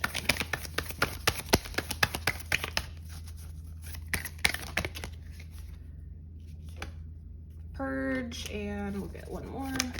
Oh, okay. Shadow work. Okay. Let's do this one first. So there's shadow work and expansion. So, separation. How are you disconnected from love and compassion right now? How have you fallen into judgment or criticism toward yourself or others? In what ways do you see yourself as inferior or superior? What is causing you to suffer and feel? This is literally what I said. There's nothing I can say. Purge. To destroy, to cleanse, to renew, to eradicate, and transform. So, literally, I mean, it's just confirmation, right? You're being critical toward yourself, right? In what ways do you see yourself as inferior? That's what I already said. So that's something for you to think about, to work on. Like, really, like, take an honest look at yourself and just ask yourself a few questions. Like, how do I feel about myself? What do I love about myself? Like, how do I believe I am valuable in my relationships? Like, how do I show my worth? Like, just really just think, you know, it doesn't have to be too long, but just really sit with yourself and honestly, like, talk to yourself. And if you find yourself, you know, with kind of being critical or negative, or you're finding that you can't find worthy and lovable qualities, that's something to look at, right? Like, You are so beautiful. Like, this type of energy wouldn't come to you if you weren't like this as well. Like, we mirror the people in our lives a little bit, right? This person will be a little different than you, but that doesn't mean that you're not beautiful, you're not worthy. Like, you are worthy, right? You're passionate, you're worthy, you're safe, you're enough as you are. So, and we already talked about this, so that's just more confirmation for you, to think, like, why do you not feel you're enough? Because you are. And this person or people will think you are, for sure. And purge, to destroy, to cleanse, to renew, to eradicate, and transform. This just goes back to the transformation, the death card, or the I am passionate energy, the butterfly. Purging can be many things. Like, purging, it's like releasing energy that doesn't serve us, right? Like purging thoughts that doesn't serve us, emotions, people, relationships, connections, even clutter in our physical environment. It's just energy in general, because what it gets down to is, what type of energy are you allowing in your life? Just think about it that way. What type of energy are you allowing in your life? Do you have relationships that drain you? Do you have relationships that make you feel unworthy? That's not an energy that you want. Are you okay letting that go? What type of space do you have, or clutter? Like, are you allowing, I don't know, broken things around your home, or I don't know, trash, or I'm not sure, whatever. But, purge those things that don't make you feel good. For the thoughts, like, when I say purge, this isn't like ignoring or repressing. It's connect with your thoughts, connect with your feelings, acknowledge them, and say, hey, it's okay that I feel and think this way. That's valid. Let me see where this is coming from. Get to the source. Like, where does this come from? And talk to yourself. Like, I love you. Like, you deserve to feel better. You deserve more positive thoughts. Like, speak to yourself more positively. So just think about that. Those are the action steps. And, since you're coming into this, maybe you already know what to do. Maybe you're already working on this. This is just more confirmation for you. Let's look at what makes the connection special. Okay, so what makes this connection special? All right, and we got 4 of Wands. Ah, so great. Oh no, 2 of Wands. My bad. Same thing, whatever. I mean, it's not the same. It's not the same at all. But I like this 2 of Wands though. This just talks about,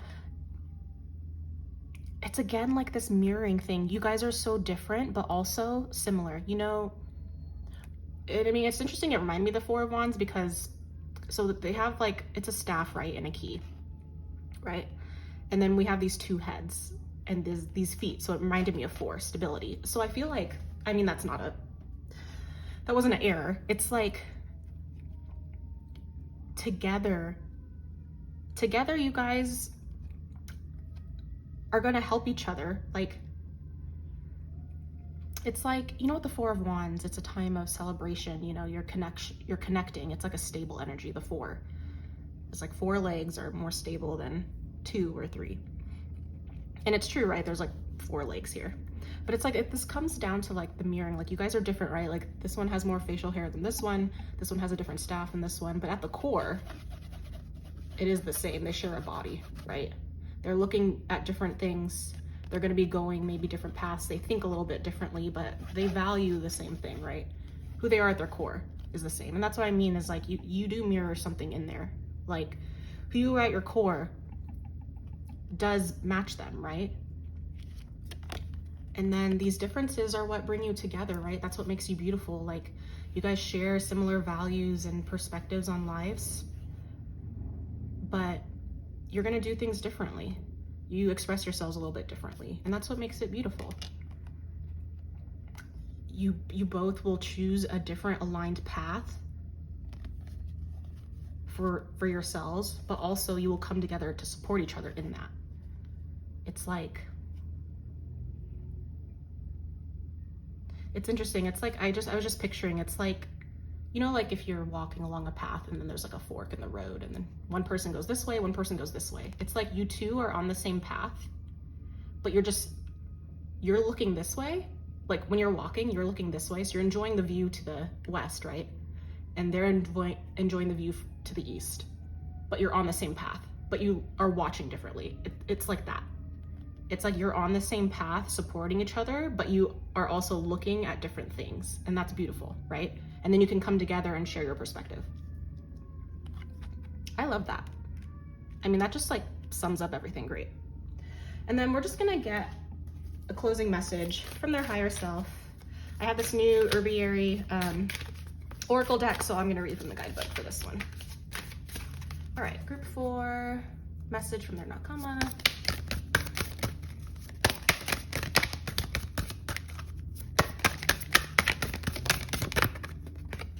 And you got defying gravity, Rishi. I don't know. All right, let's see. Page 136.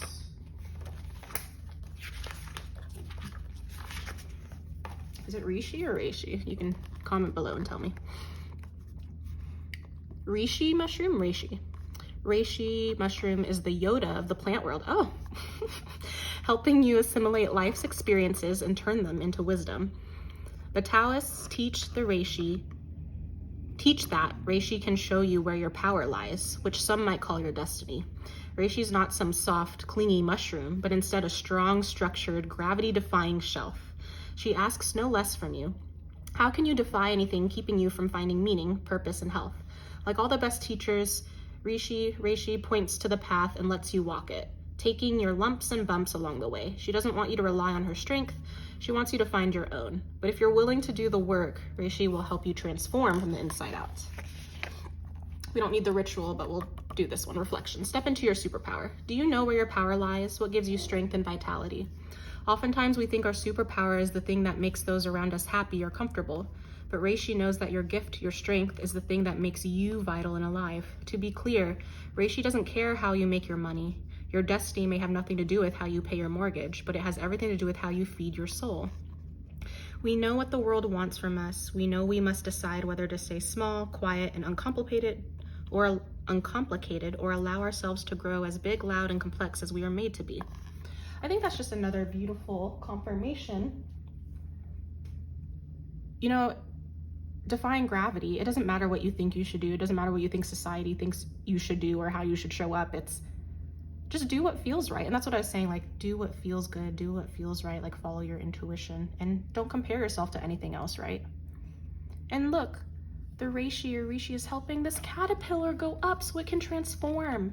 Like, you transforming and expressing yourself as you are, you being that person, is gonna create that type of space or create that type of like hope for someone else to do the same. So step into your power.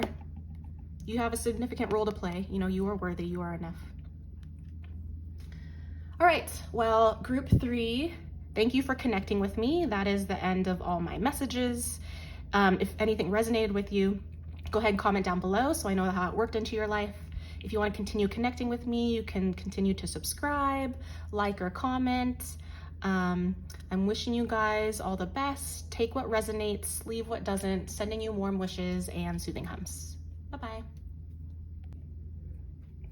Hi, group 4. If you chose this group, you chose Zoro, my Zoro fam. We'll be taking a look at your Nakama coming in toward you. We'll look at their core, how they express themselves, the hidden layers behind them, their emotions. We'll look at their mind, the way they communicate, and then we'll look at their public view, how they show up in the world. We'll also take a look at how you feel during the connection. We'll look at what potentially will be going on in your life when you meet them. We'll look at how to open your energy and shift it to receive this connection. And then we'll just take a quick look at what makes this connection special and any message from their higher self. Just so you know, these are coasters and I had them upside down. When I shuffled the cards, I just picked the coaster that it landed on. So you got Zoro and you got 2 cards. Too bad it wasn't 3 cards, and you got emotions hidden. Okay.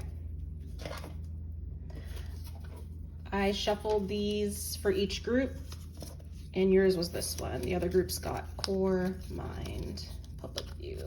Okay. Let's do this. Go down here. All right, let's shuffle for the rest.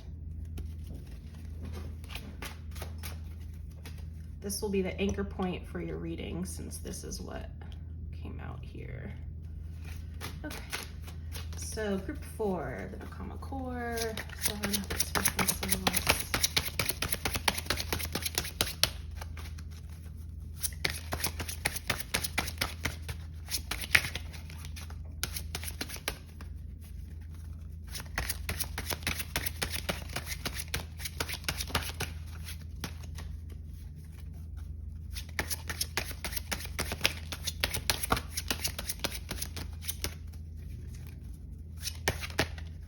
Okay, we'll go to their mind, how they communicate. Oh, God.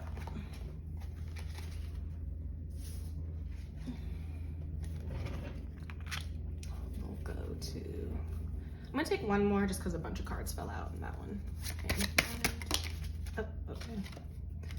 And we'll go to public, show up in the world.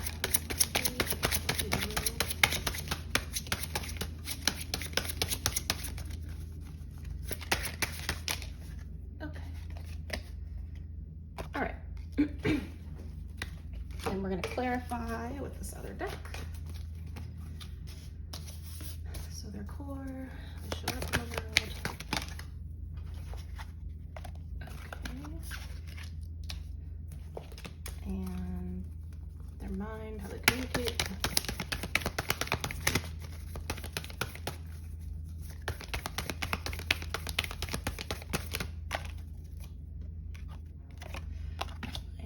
Public view, how to show up in the world. Oh, okay. All right, let me just move all these things around. Let me move this down.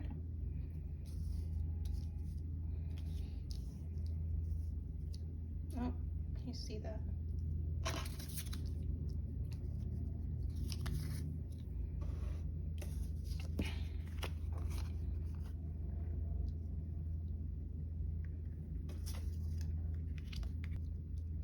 Okay.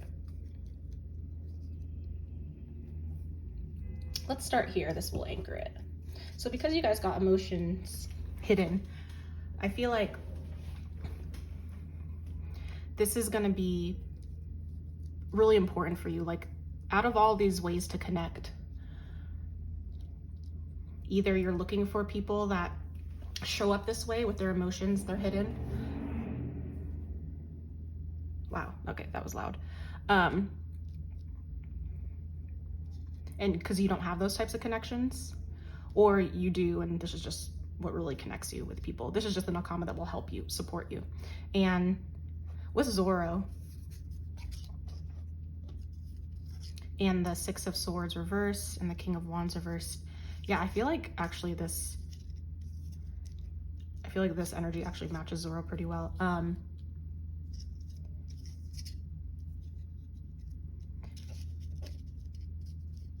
This person,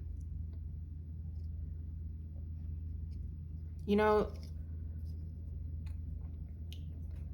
Zoro has, I feel like these two, like, it fits well. It's like, Zoro's very calm, right?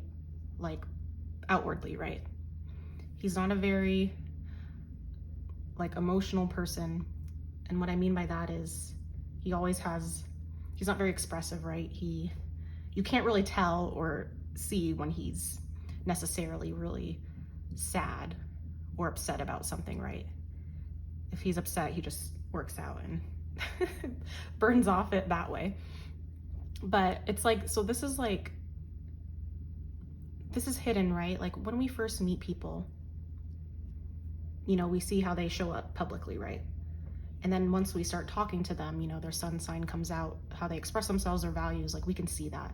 The emotions, the hidden side, is reserved for people that really get to know someone, right? It's like your good friends, your family, or whatever. And the more you talk to this person, your Nakama, or people, right? The more you get to know them, you're gonna realize, like, underneath, maybe, like, in their past, like, they do have this, like, fiery, like, angry side to them. Not in a bad way, right? Like, they can get angry for other people. It's like this person usually is so like not really expressive and calm, kind of like Zoro, right? But like Zoro, like he gets mad if you mess with the people he loves, right? He gets angry, and not in a bad way, right? The way Zoro expresses anger, this isn't an unhealthy view of anger, right? All emotions are not bad, right? I want to make that clear. It's like we can be conditioned when younger that certain emotions are bad, right? Like, don't cry, don't be mad, don't show fear. Like, those are bad things, you know, whatever. All emotions inherently are not bad, right? They mean something.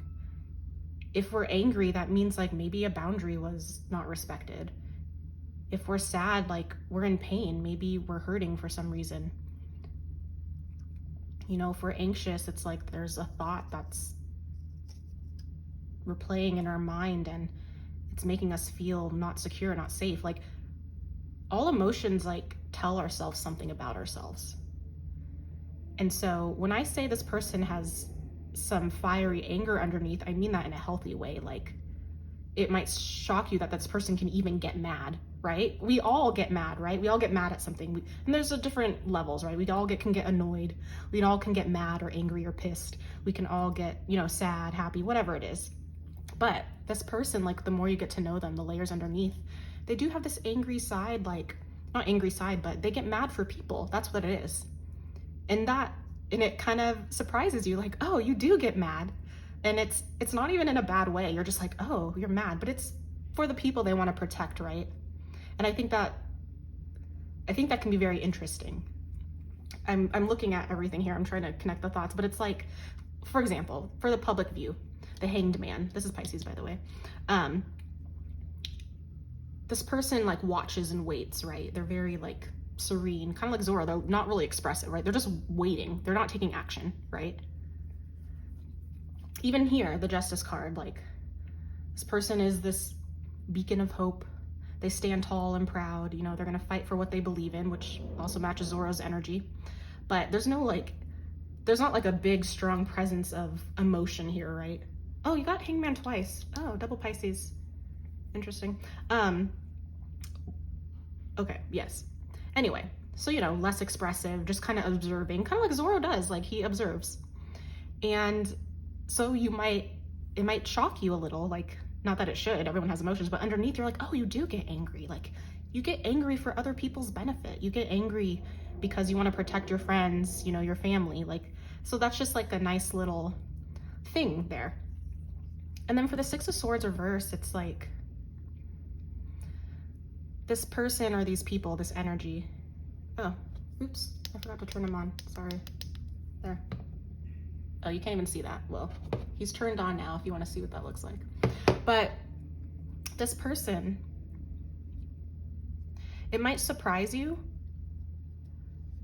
what has happened in their past. It's, you know, we can't assume, right, what everyone's been through something or, you know, what have you. But it might surprise you, like, the amount of work this person has done, like a lot of like fears and anxieties that they've had needed to let go in order to get to where they are. Because, you know, sometimes you meet people and you're like, oh, you're so healthy and healed. I mean, no one says that, right? But, you know, you're like, oh, you're so calm and, you know, you don't let anything bother you. Like, you're very, you know, like Zoro, like nothing really bothers him. He can be calm. Like, he kind of has like that peaceful mind. And you might be surprised the more you get to know him, what's hidden underneath. Like, they had to let go a lot of those anxious thoughts before. Like, they went through something to get to where they are now. They could also still be plagued a little bit by some anxious thoughts, and that might surprise you. But not a lot. But, you know, we all have fears, we all have anxieties, we all have triggers, and so when you do get to know this person, you just might be pleasantly surprised, like, oh, you do have stuff that bothers you. Like, and that's what it is, right? You're just like, oh, you do have things that bother you. They're just very good at not letting it, like, show up publicly. And it's not that this person suppresses it. It's just that they're not a very expressive person. Some people, they wear their heart on their sleeve, for example. This person doesn't do that, right? You have to get to know them a little more. And then when you do, rarely it'll come out, right? And so let's talk about the public view, since I was talking about that. It matches Zoro's personality, right? It's like the hangman observe, they wait and they watch. They wait for things to happen. And they have a calm demeanor. I guess there's not really much to say this. I already kind of explained it here, but they do fight for what they believe in. They do fight for what's right. Like, they have people that they want to protect, whether that's friends or family, whatever they do. I don't know what they do for a job, but they could be protecting clients or whatever, what have you.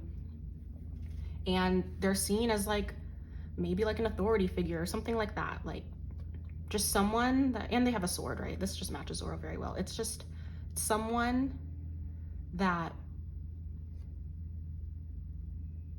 is very calm and level-headed and protects people, right? Like, some people, like this isn't like Knight of Wands energy. Like, this isn't someone that like passionately like goes forth and is like, I'm gonna protect you, like I must fight for what's right, and they're just boldly like brazing through. No, this person like waits and observes, and they're calm and collected, and they wait to take action until it really matters, right? They're not waiting for people to get hurt, but they think first, right? They're a little bit more collected than that. And because this is in the public, show up in the world, like, yeah, they do have some position where they are seen as a protector. So yeah, it could be authority figure, could be some type of leadership position, or just someone that has like a underserved population that they help. But this is someone that waits around, observes, and waits, and then protects people. Who they are at their core. So you got judgment. I think the group 3 got judgment. I don't know if you were attracted to group 3, but who they are at their core, the hangman again. So, and you got 2 waters here, so I wonder if this person has water placements: Pisces, Scorpio, Cancer, and the Empress, right? Cancer. So maybe some water. But who they are at their core is, this just goes to what I was saying, how they show up in the world also matches like their values, how they express themselves. Kind of like their sun sign. It's like, I feel like this is like an internal approach, right? Just like these, it's like,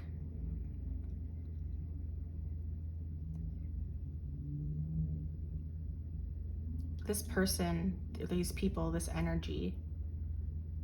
Yeah, maybe watch group 3. This came out there twice, the judgment card, but it's like, this is the type of person that they find the truth for themselves. I was telling the last group, it's like they take the initiative to find what they believe in, right? They go exploring, they go on adventures, maybe they travel, they can read a lot of things, they can talk to people from different perspectives, they can learn from different mentors, but they're finding their own path, and they're deciding for themselves what they want to fight for, what they believe in, right? They're finding the truth for themselves. And because we do have like Pisces energy and water and the judgment, like they're probably connected to more than just themselves, right? They're connected to a higher calling, a higher purpose. They're connected to the energies around them, right? Like for judgment, like to go on this type of journey, this type of path, like spiritual enlightenment, for example, like you're not forced, but you are exposed to a lot of different ways of living. Like if you learn under a lot of different mentors and learn about a lot of different perspectives on life, you can't help but have like an expanded worldview. You can't help but maybe be connected to like different theories and, religions or spiritual paths. So I feel like this person, like who they are at their core, they are interested in that. Like they do have some type of connection to something higher than themselves.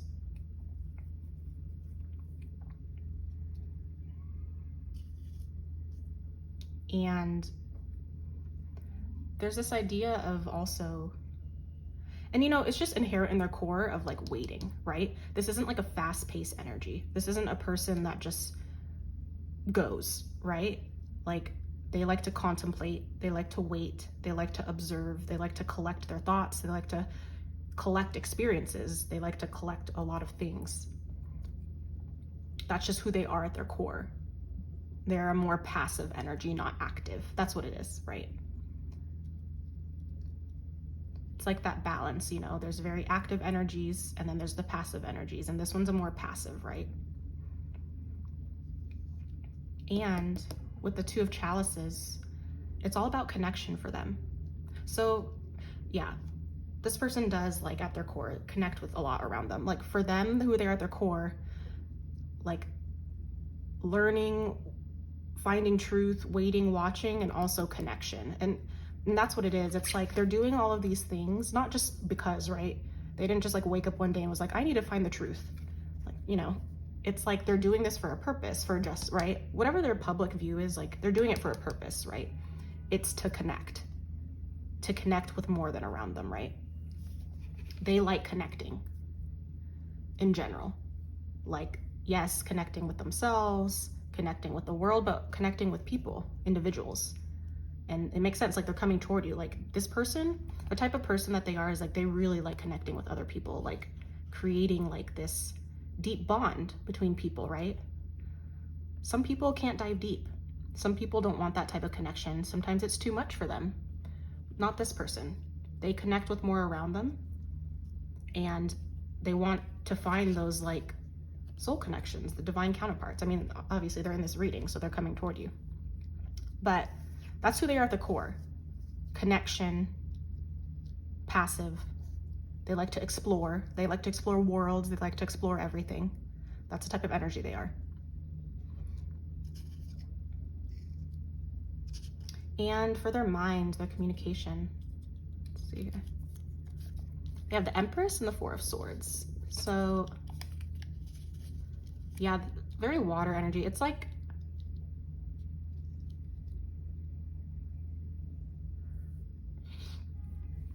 this person or people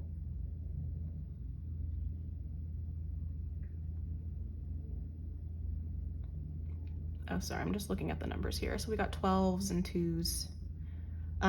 12 and 2, like 2-2 or 1-2 could be significant for you. But for the Empress, the mind and communication, so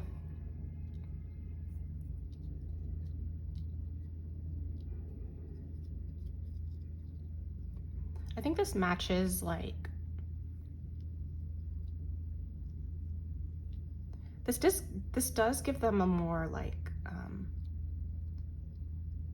softer approach than what I was originally thinking, and it makes sense with the water signs and stuff. But the Empress, you know, is a very nurturing feminine energy, you know, very supportive and loving. I feel like the way they think and just the way they communicate, like they express gratitude well. They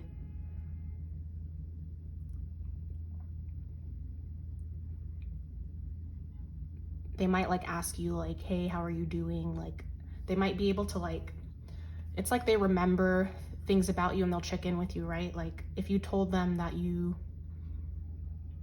I don't know, if you were trying to drink more water, for example, in your life, like just as a goal, and maybe the next time they saw you, you know, they're saying like, oh, hey, like, how's it going with the water? Or, oh, hey, I saw this water bottle, I think you'd like, maybe it would help you drink water. Like the way they communicate, it's very like nurturing and supportive, and they actually like do think of you, because the Empress, you know, the Empress supports others, connects with others, and I feel like that's the way they think. They, whoever they value, right? I mean, that sounds weird, whoever they value, whoever's like close to them, who they care about, who's important to them.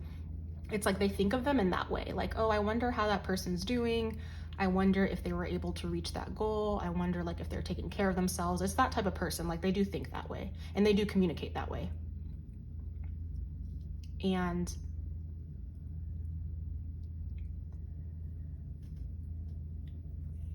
with the Four of Swords,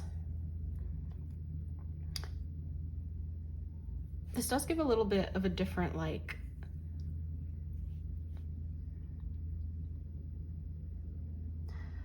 I wonder if they also, like, it seems like this person might get into their head just a little bit. I think, like, they are naturally like this. Their mind, like, you know, very supportive, expressive, show gratitude. I think though with the Four of Swords, they might not do it as much as they want.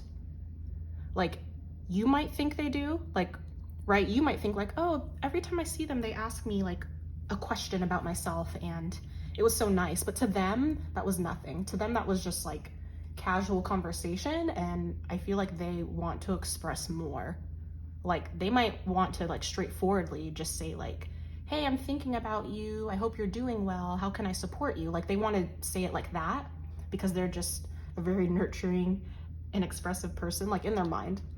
But I feel like with the Four of Swords, like they can get into their way. They don't want to like overdo it. And it kind of makes sense here with the hidden emotions. It's like they're not very expressive on the outside, right? They have these hidden things underneath. And I even said, I think before, like, you know, they've come so far, right? They haven't let go a lot of things, but they might still get into their head a little bit, right? And I think that's what this is. It's like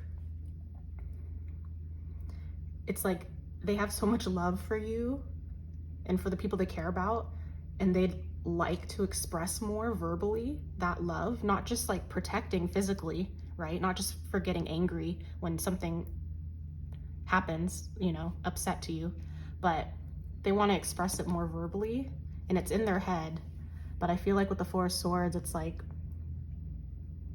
they're afraid that if they say these words for whatever reason, right? It could be what happened back here. If they say these words for whatever reason, like maybe it won't be met very openly. I don't know if this person in the past, maybe they've tried to be more expressive and maybe it just was dismissed. Maybe the people they were with, you know, they weren't aligned and they didn't appreciate like their positive affection, you know? And so I feel like this person holds back a lot and keeps it to themselves a little bit. I feel like though, that's probably something that you can help with. We'll get more into like further into the reading, but I feel like your energy will be able to help this person express themselves more. Like the energy of this person coming in, like, and the way like you guys will interact, like you'll be able to like, maybe you do this yourself and so they'll be able to do it back, or you'll just welcome it more. Like maybe you are an expressive person and so just hearing you say like verbal, like words of affirmation will help them be able to express them more and let them know like, oh, it's okay, you can express those things. And it's a balance, right? It's like, see, they're trying to balance between, you know, overdoing it and not overdoing it. So clearly something has happened to them in their past, so who knows, you know, you'll get to learn. But there is something with their voice or their emotions in general, right? Like they hide all their emotions, right? It's not just the anger or the fear they hide ish, but they also hide the positive emotions, the positive affection. And so I feel like maybe their public view and who they are at their core, just like with the observation and waiting, kind of like influences that a little bit. Like this is a very like nurturing, expressive like person at heart, and they want to show you more of that, but they are getting a little bit into their heads and stopping themselves a little bit. And you know, it is a balance thing, so I feel like they're trying to balance. I think they know this about themselves and they're working on it. It's like, I want to show the people I love gratitude and affection. I also don't want to overwhelm them or overdo it. So I feel like maybe this is more for like maybe newer connections. Maybe they're like this, and maybe as time goes on, they're able to bring down that wall. And you will, right? When you meet this person, when you meet your Nakama, like you have that energy where where you'll be able to support them through this.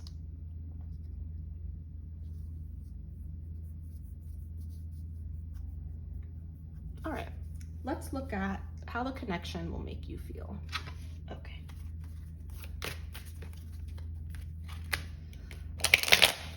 Oh, let's move this. Okay.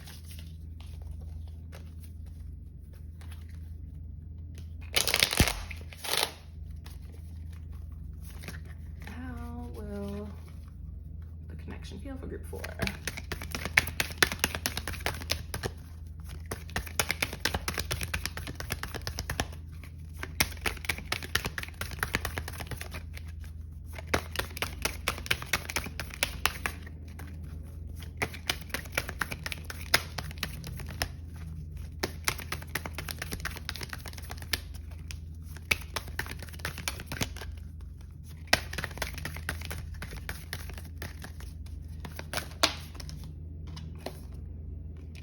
Follow my heart.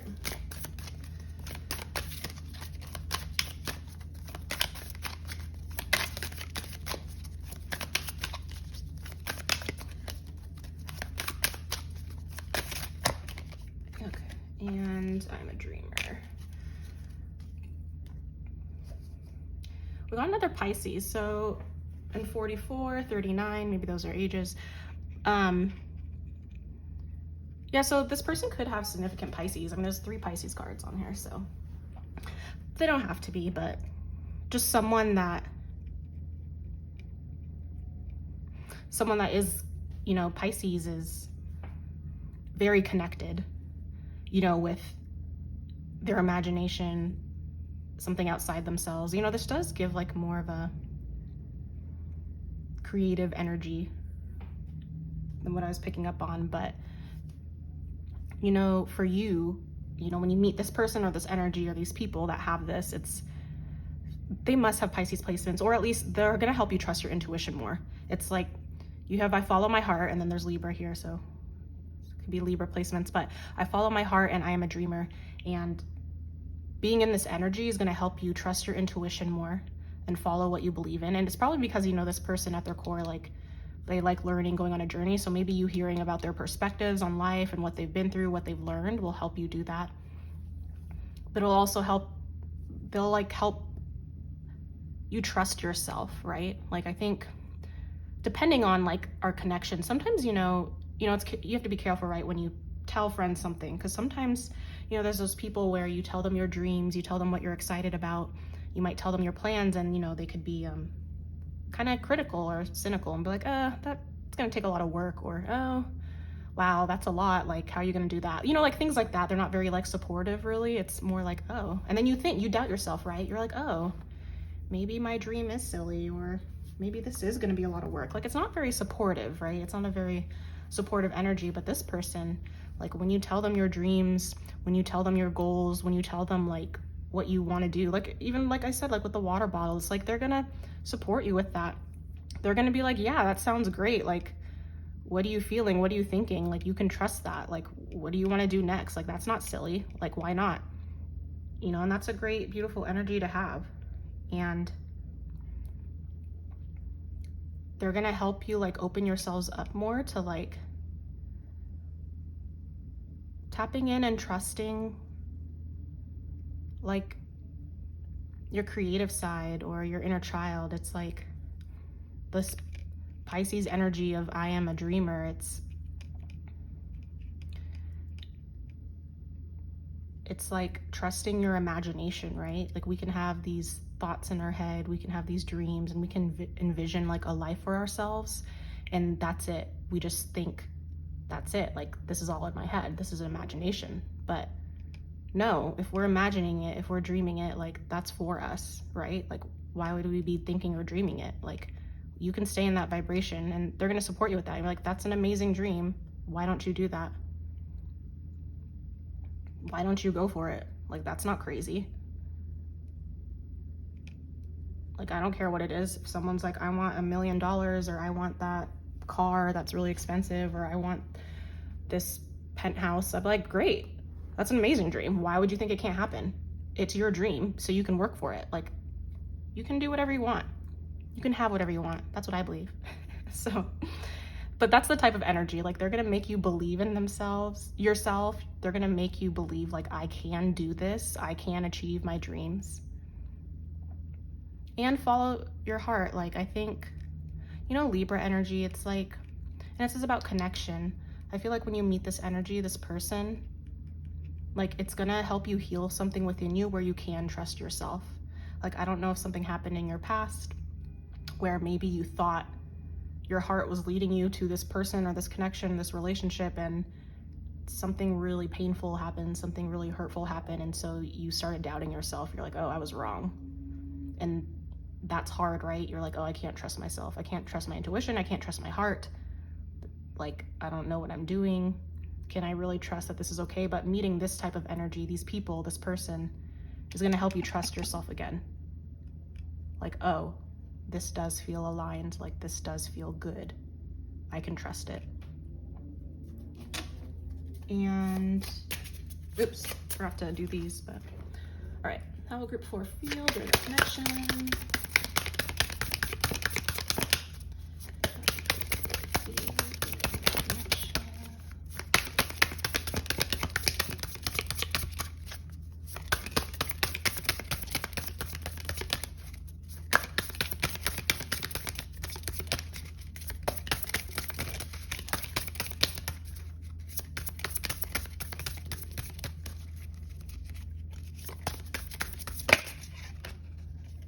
Rejection and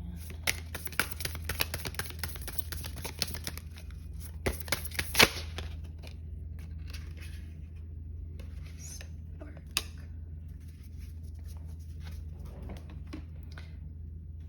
Okay, let's take these.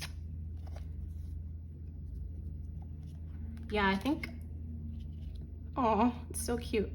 I think this is what I was saying before. It's like, in the past, like I literally just said, like, in the past, maybe you had a situation where,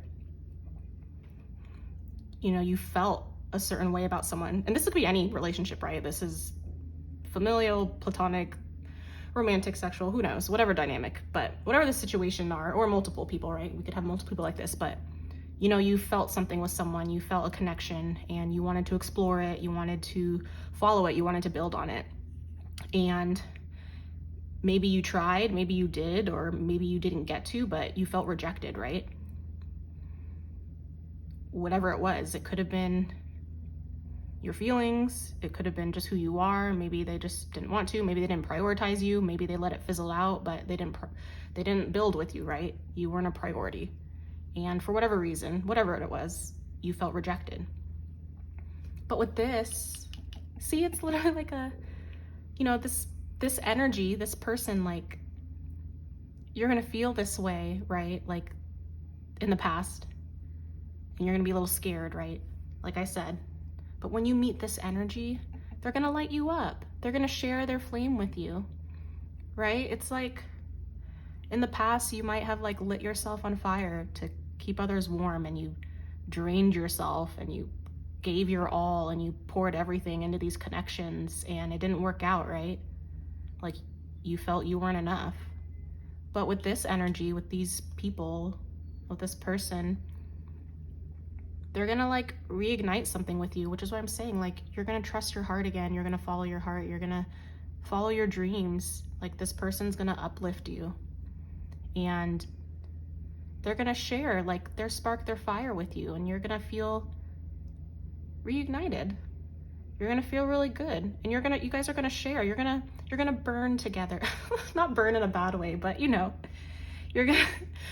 gonna thrive together. You're gonna share each other, right? You're both giving. Like, this is the type of relationship where both sides are giving. It's like, a lot of people, like, can be really selfless, right? And they can, like, want to nurture other people, like you. I'm sure you're very selfless and want to nurture others, and you give yourself, right? If that person isn't the same naturally, like, wherever they are in their life, and they're just taking from you, and they barely give back, right?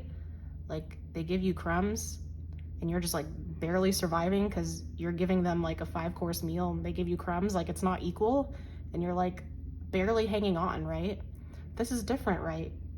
You guys are both going to be cooking for each other. It doesn't have to be cooking, but you're both going to be giving, right? You're going to both be expressing your love for each other, whatever love means, right? That's expansive. Love could be anything, but you're both going to share your gratitude. You're both going to care for each other. You're both going to connect. You're both going to communicate. You're both going to reach out. You're both going to like prioritize the time and the connection. It's going to feel so good. Like, not everything has to be one-sided. Not everything should be one-sided, right? Like, I don't know the types of connections that you have currently or in the past. Maybe you've already gotten past it, but I want to make sure you know, like, this is not the reality you need to live in. This reality where you're constantly giving and like uplifting people and you're not getting anything in return. Like, there are people out there. There's a person out there that your Nakama is coming. And you guys are going to be similar, right? You're going to share in that. You're going to uplift each other. You're going to make each other feel warm and bubbly and sparkly. And you know, it's like, you're both going to care, right? You're both going to like be intentional, right? It's like, it's not just like what I was saying, this person's going to think about you. It's not just like when it's convenient, like when you're in person and it's convenient, you guys will support each other. Like, this person will think about you and will want what's best for you. Like, they will pay attention to you, right? They will help you. You know, it's one thing to like, yes, it's important to like express when you're hurting and in pain to someone, right? They can't read your mind. It's also another thing to like observe and be intentional. Like, this person, since they do have this, the Hanged Man, Pisces energy, like they do pay attention, like they watch you, not in a weird way, right? Like, it's like when you're in person, for example, and let's say you're like less touchy or something. Let's say you're less engaging, like not a lot, but you know, there is a shift, there's a difference. Let's say you are not smiling as much or something like that. They're gonna notice that and they're gonna try and help you. Like, they're gonna say something. They're either gonna say something or they're gonna like give you an extra hug or they're gonna like make you a little treat, or, you know, they notice it and they act on it, right? Like, some people don't notice anything. They're in their own world and they don't notice anything about anyone, not even their like the person they're with or their partner, and that hurts, right? It's not like this other person needs to like lift you up all the time or do everything for you, but it's like just to be seen and heard and like protected, it just feels nice. And that's who this person is. This person is just there. They like to observe in general. They like to like look out, and they carefully like look after their connections, and they like to protect the people that they love. And that's the, oh my God, I'm sorry. There's construction or something.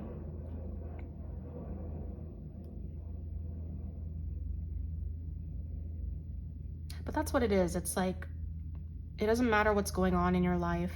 Like, they're going to be there to support you, to protect you, to give you love, to uplift you.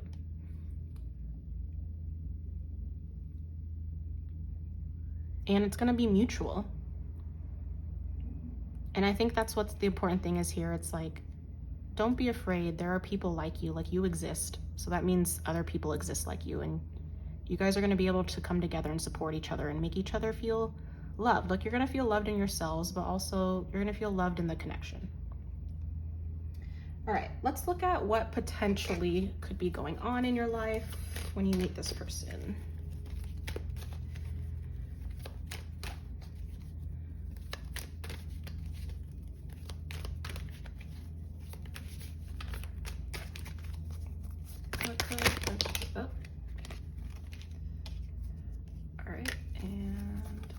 Potentially going on in Goodboy's life when they meet their Nakama. Okay. Got some wands. Okay. So this is going to be a time where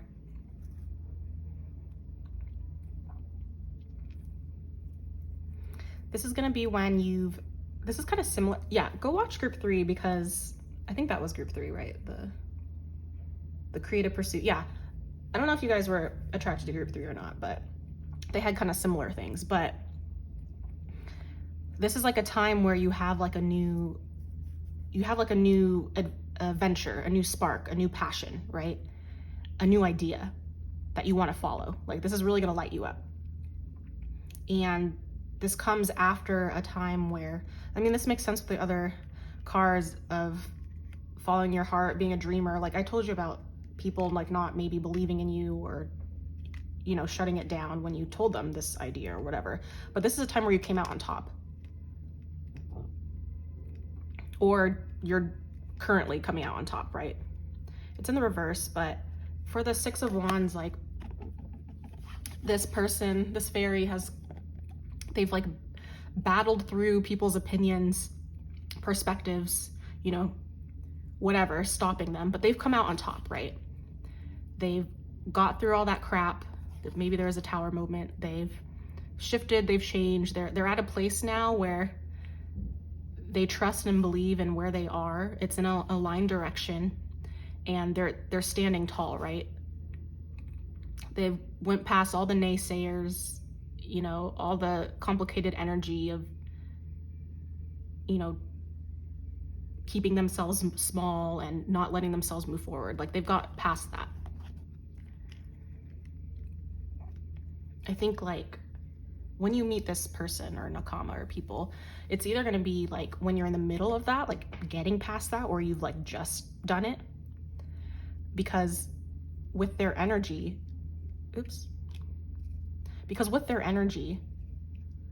like I said, like you're going to feel like you can trust yourself all your heart. You are a dreamer. So they might be supporting you through this a little bit, or it was just done. But it's around that time. Because their energy is going to be very supportive. They're going to like help you, support you. They're going to be like, go for it. This is great. And that's going to help you get there, past it. Or you just got past it and they're like, that energy is going to help you keep going, right? And that's really important, you know. We need to follow like our own creative like ideas, and it's important for us to trust our own voice and keep going. But it can be really hard if the people around us are not very supportive, right? It's just hard to feel like you're alone in this, right? Like it's tough. You just feel all burned out. But this person, everything's fire too. Maybe they have fire placements. We did have this underneath. But you're gonna feel like passionate with them. You're gonna feel like that creative energy like burst forth, and they're gonna support you through that. Like they're gonna help light a fire under your ass. Like it's gonna feel good and supportive and great in that direction. And, you know, the people that support you through this, like the people that cheer you on are your cheerleaders, like the people that really believe you can do it. Like those are the people that should stay in your life, right? Like if you were telling like a good friend or somebody like, this is my dream, this is my passion, and they laugh at you, or they think you can't do it, or they're like, yeah, good luck. It's like, why would you want that energy around you, right? Like, that's not a supportive energy. It doesn't matter if you're like, oh, that's fine, I just won't listen to them. I'm like, but why do you want that? You know, you are the sum of the 5 people that you hang out with the most. And if you have that type of energy around you all the time, that's going to be your energy, right? You're going to be affected by that. You want this type of person, right? People. You want the people in your life, your loved ones, to think about you, want to like support you, want to prioritize their time and make you feel like protected, wanted, and supported and loved, you know?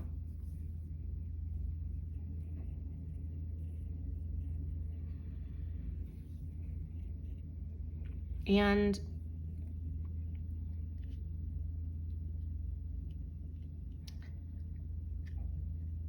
I don't know, this is just like, I'm thinking of like Howl's Moving Castle, Calcifer. And he's like, I found my spark. What was that? What's that phrase? He's like, I like your spark. What was it? You know what I mean? He says it in his voice, and he just like, he gets really bigger. He like, it's just great. Like, I think it was when Sophie gave him her hair or something. I don't know, but you know, it was an exchange. But oh, this is what it was. She said, I like your spark. And he's like, oh, she likes my spark. And it like lit him up and he was so strong and he moved the castle. It was great. But it's like, that's how you're going to feel. It's like, this person's going to say things and do things that just make you feel so good. It's going to make you feel so powerful. It's going to make you feel like you can do everything and anything, you know? And that's a beautiful energy to have around. Like, everyone should have that type of energy around. And you're going to do that for them too, right? It goes both ways. All right, let's look at what makes this connection special. Okay. I mean, it's already special, right? But let's just focus in on what it is. All right, what makes this connection for group 4 special? Oh, okay. Oh, okay. Yep, you see? Death, transformation. Wow, so this is like,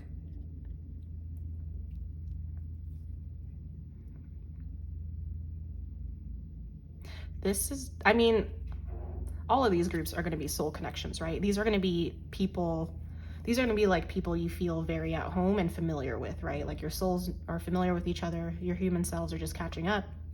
This is going to be a very transformative experience. Like, this connection is going to help both of you, you know, let go of what doesn't serve you and transform, right? Like, the death card is about like healing, transformation. It's like coming into who you are. Like, you're continuously letting go parts of yourself that don't serve you, and you're expressing and embodying like your core, your truth, right? It's not about drastically changing yourself, right? It can't be, but it's not about like drastic changes, right? Yeah, I think you need to look at group 3 because they had the passion, the butterfly, the transformation, and I talked about Scorpio energy death cards. So yeah, I think 3 and 4, you guys should watch each other. But it's like, you're coming into who you are, you're believing in yourself, you're going down a path where not everyone can stay with you, right? Like, one of my mentors told me that, and that was hard for me to accept, but it's like, you are a path of growth. And this person is too, these people, these energies. You guys are on a path of growth. And when you connect with other people, if they are not on a path of growth, if they stay stagnant, if they stay where they are, I mean, if you're going over here and they just want to stay down here, like, they can't come with you, right? Not everyone's going to come along with you on your journey. Some people are only meant to be there temporarily. Like, maybe it was a strong connection at the time and it served you well for that purpose and they really helped you at that time, but now it's gone. And we can value those connections, right? We can value the connections that were with us at work, maybe like a season. Maybe it was like a one-time encounter that was so powerful that made you realize something about yourself. Maybe it was a couple years. And then the people, though, that are on the path of growth and change and openness and remain open and curious, like, those people can grow together, right? They don't have to, but this type of connection, though, like, your connection's gonna help you guys like transform and like embody like who you continuously are finding and meant to be, right? It's like shedding those layers that don't serve you. Like, you are who you are, right, all the time. And it's like you have to like shed those layers on the outside that don't serve you so you can reveal who you are inside, right? It's like, it's kind of like I'm just thinking about like a diamond, I guess, like a diamond in the rough or something. And then like, once you like polish it, you're like, oh my God, like that's what you look like. Not like this is physical, but you know, like you're hiding inside, like who you are is trying to shine, and you have to let go of all those layers, like the energies, like I said, like the energies that don't serve you, like whether that's limiting beliefs, you know, patterns, situations, people that don't serve you, that keep you small, that keep your energy like trapped in where it is. You have to be able to let go so that you can shine. And this connection is going to help both of you like shine very brightly. Oh, that's great. I love that this is like what makes the connection special. I'm all about transformation and growth. And it just means that you both will be pushing each other and supporting each other to be who you want to be. And that's amazing, right? You're both gonna push each other to, go deep, explore the unknown, like whatever that means. And like, you're gonna help each other together and transform. Like, you're both gonna be transforming on your own, but the connection's gonna facilitate that, right? And it just goes back to like, this person's all about, deep connections, diving deep. And you are too, if you're here. And you're gonna have that type of connection. All right, let's look at closing messages from their higher self. So I have this Herbiary Oracle card. It's new. I'm going to read from the guidebook.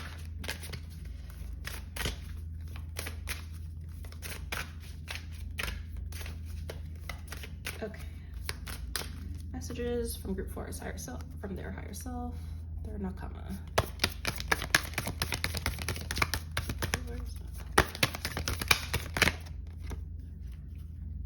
All right. Yarrow. Pocket of Protection, page 108. I like this. All right, let's see.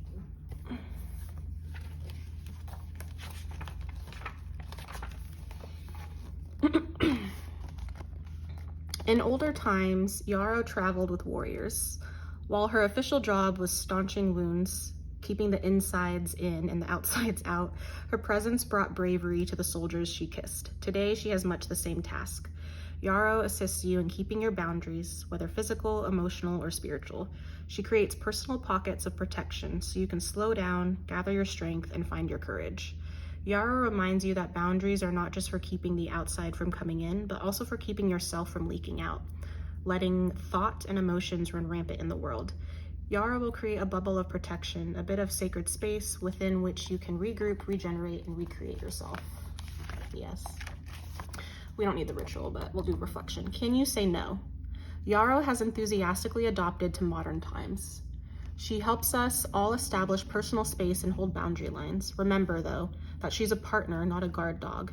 In order for Yarrow to do her job, you have to learn to say one magic word: no. These 2 letters can be tough to spit out. If you're concerned about being nice or cooperative, you may find yourself saying yes or maybe when your heart is actually saying no.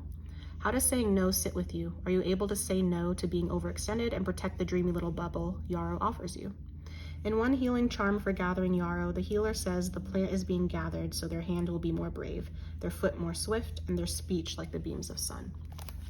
Yes, this is just... Oh, sorry, I think the sun went away or something, whatever. This is just confirmation again. It's like I told you, like, what energy are you keeping in your life? Are you releasing what doesn't serve you? And this goes to boundaries, right? It's if there's people or situations or thoughts even that are causing you pain, causing you harm, and this is consistent, right? Like, it's normal to have, tiffs or fights or whatever with friends, and then, here and there, and then you guys come together and it's fine. But if this is like a constant back and forth battle and the energy of the whole situation, like, consistently is just draining you and hurting you, like, that's different. You need to set boundaries. Like, do you respect yourself enough to leave? Like, do you know your yes and no? Like, follow the energy of yes and no. If it's not a fuck yes, it's a no. With anything. If it's not a fuck yes, it's a no. Like, why subject yourself to anything that doesn't lift you up and doesn't make you feel good, right? And this is what this person is saying. Like, this person, like, the type of energy they have, like, they have such a protective energy, right? They have that uplifting and supportive energy. Like, they are going to show you, like, how that feels. And you should be doing that in everything, right? It's like a boundary for yourself. It's like, we can stay in situations for so long because we think we owe the other person, or, like the book was saying, it's like, we're afraid of hurting their feelings. And you can be compassionate, and also, like, you have to do what's best for yourself, right? At the end of the day, you are the one living your life. And if you're always in pain or hurting because of a situation or a person, like, it's time to let that go. It's time to, like, respect and love yourself and say, like, hey, this doesn't feel good, and that's okay, right? I'm gonna let it go, and I'm gonna just keep things that make me feel good. I'm gonna be more intentional with the energies that are around me, right? All right, well, group 4, that's all the messages that I have for you. Thank you so much for connecting with me. If you resonated with anything, if anything stood out for you, go ahead and comment below so I know how it fit into your life. If you want to continue connecting with me, go ahead and subscribe, like, or comment. I'm wishing you guys all the best. Take what resonates, leave what doesn't, and as always, sending you guys warm wishes and soothing hugs. Bye.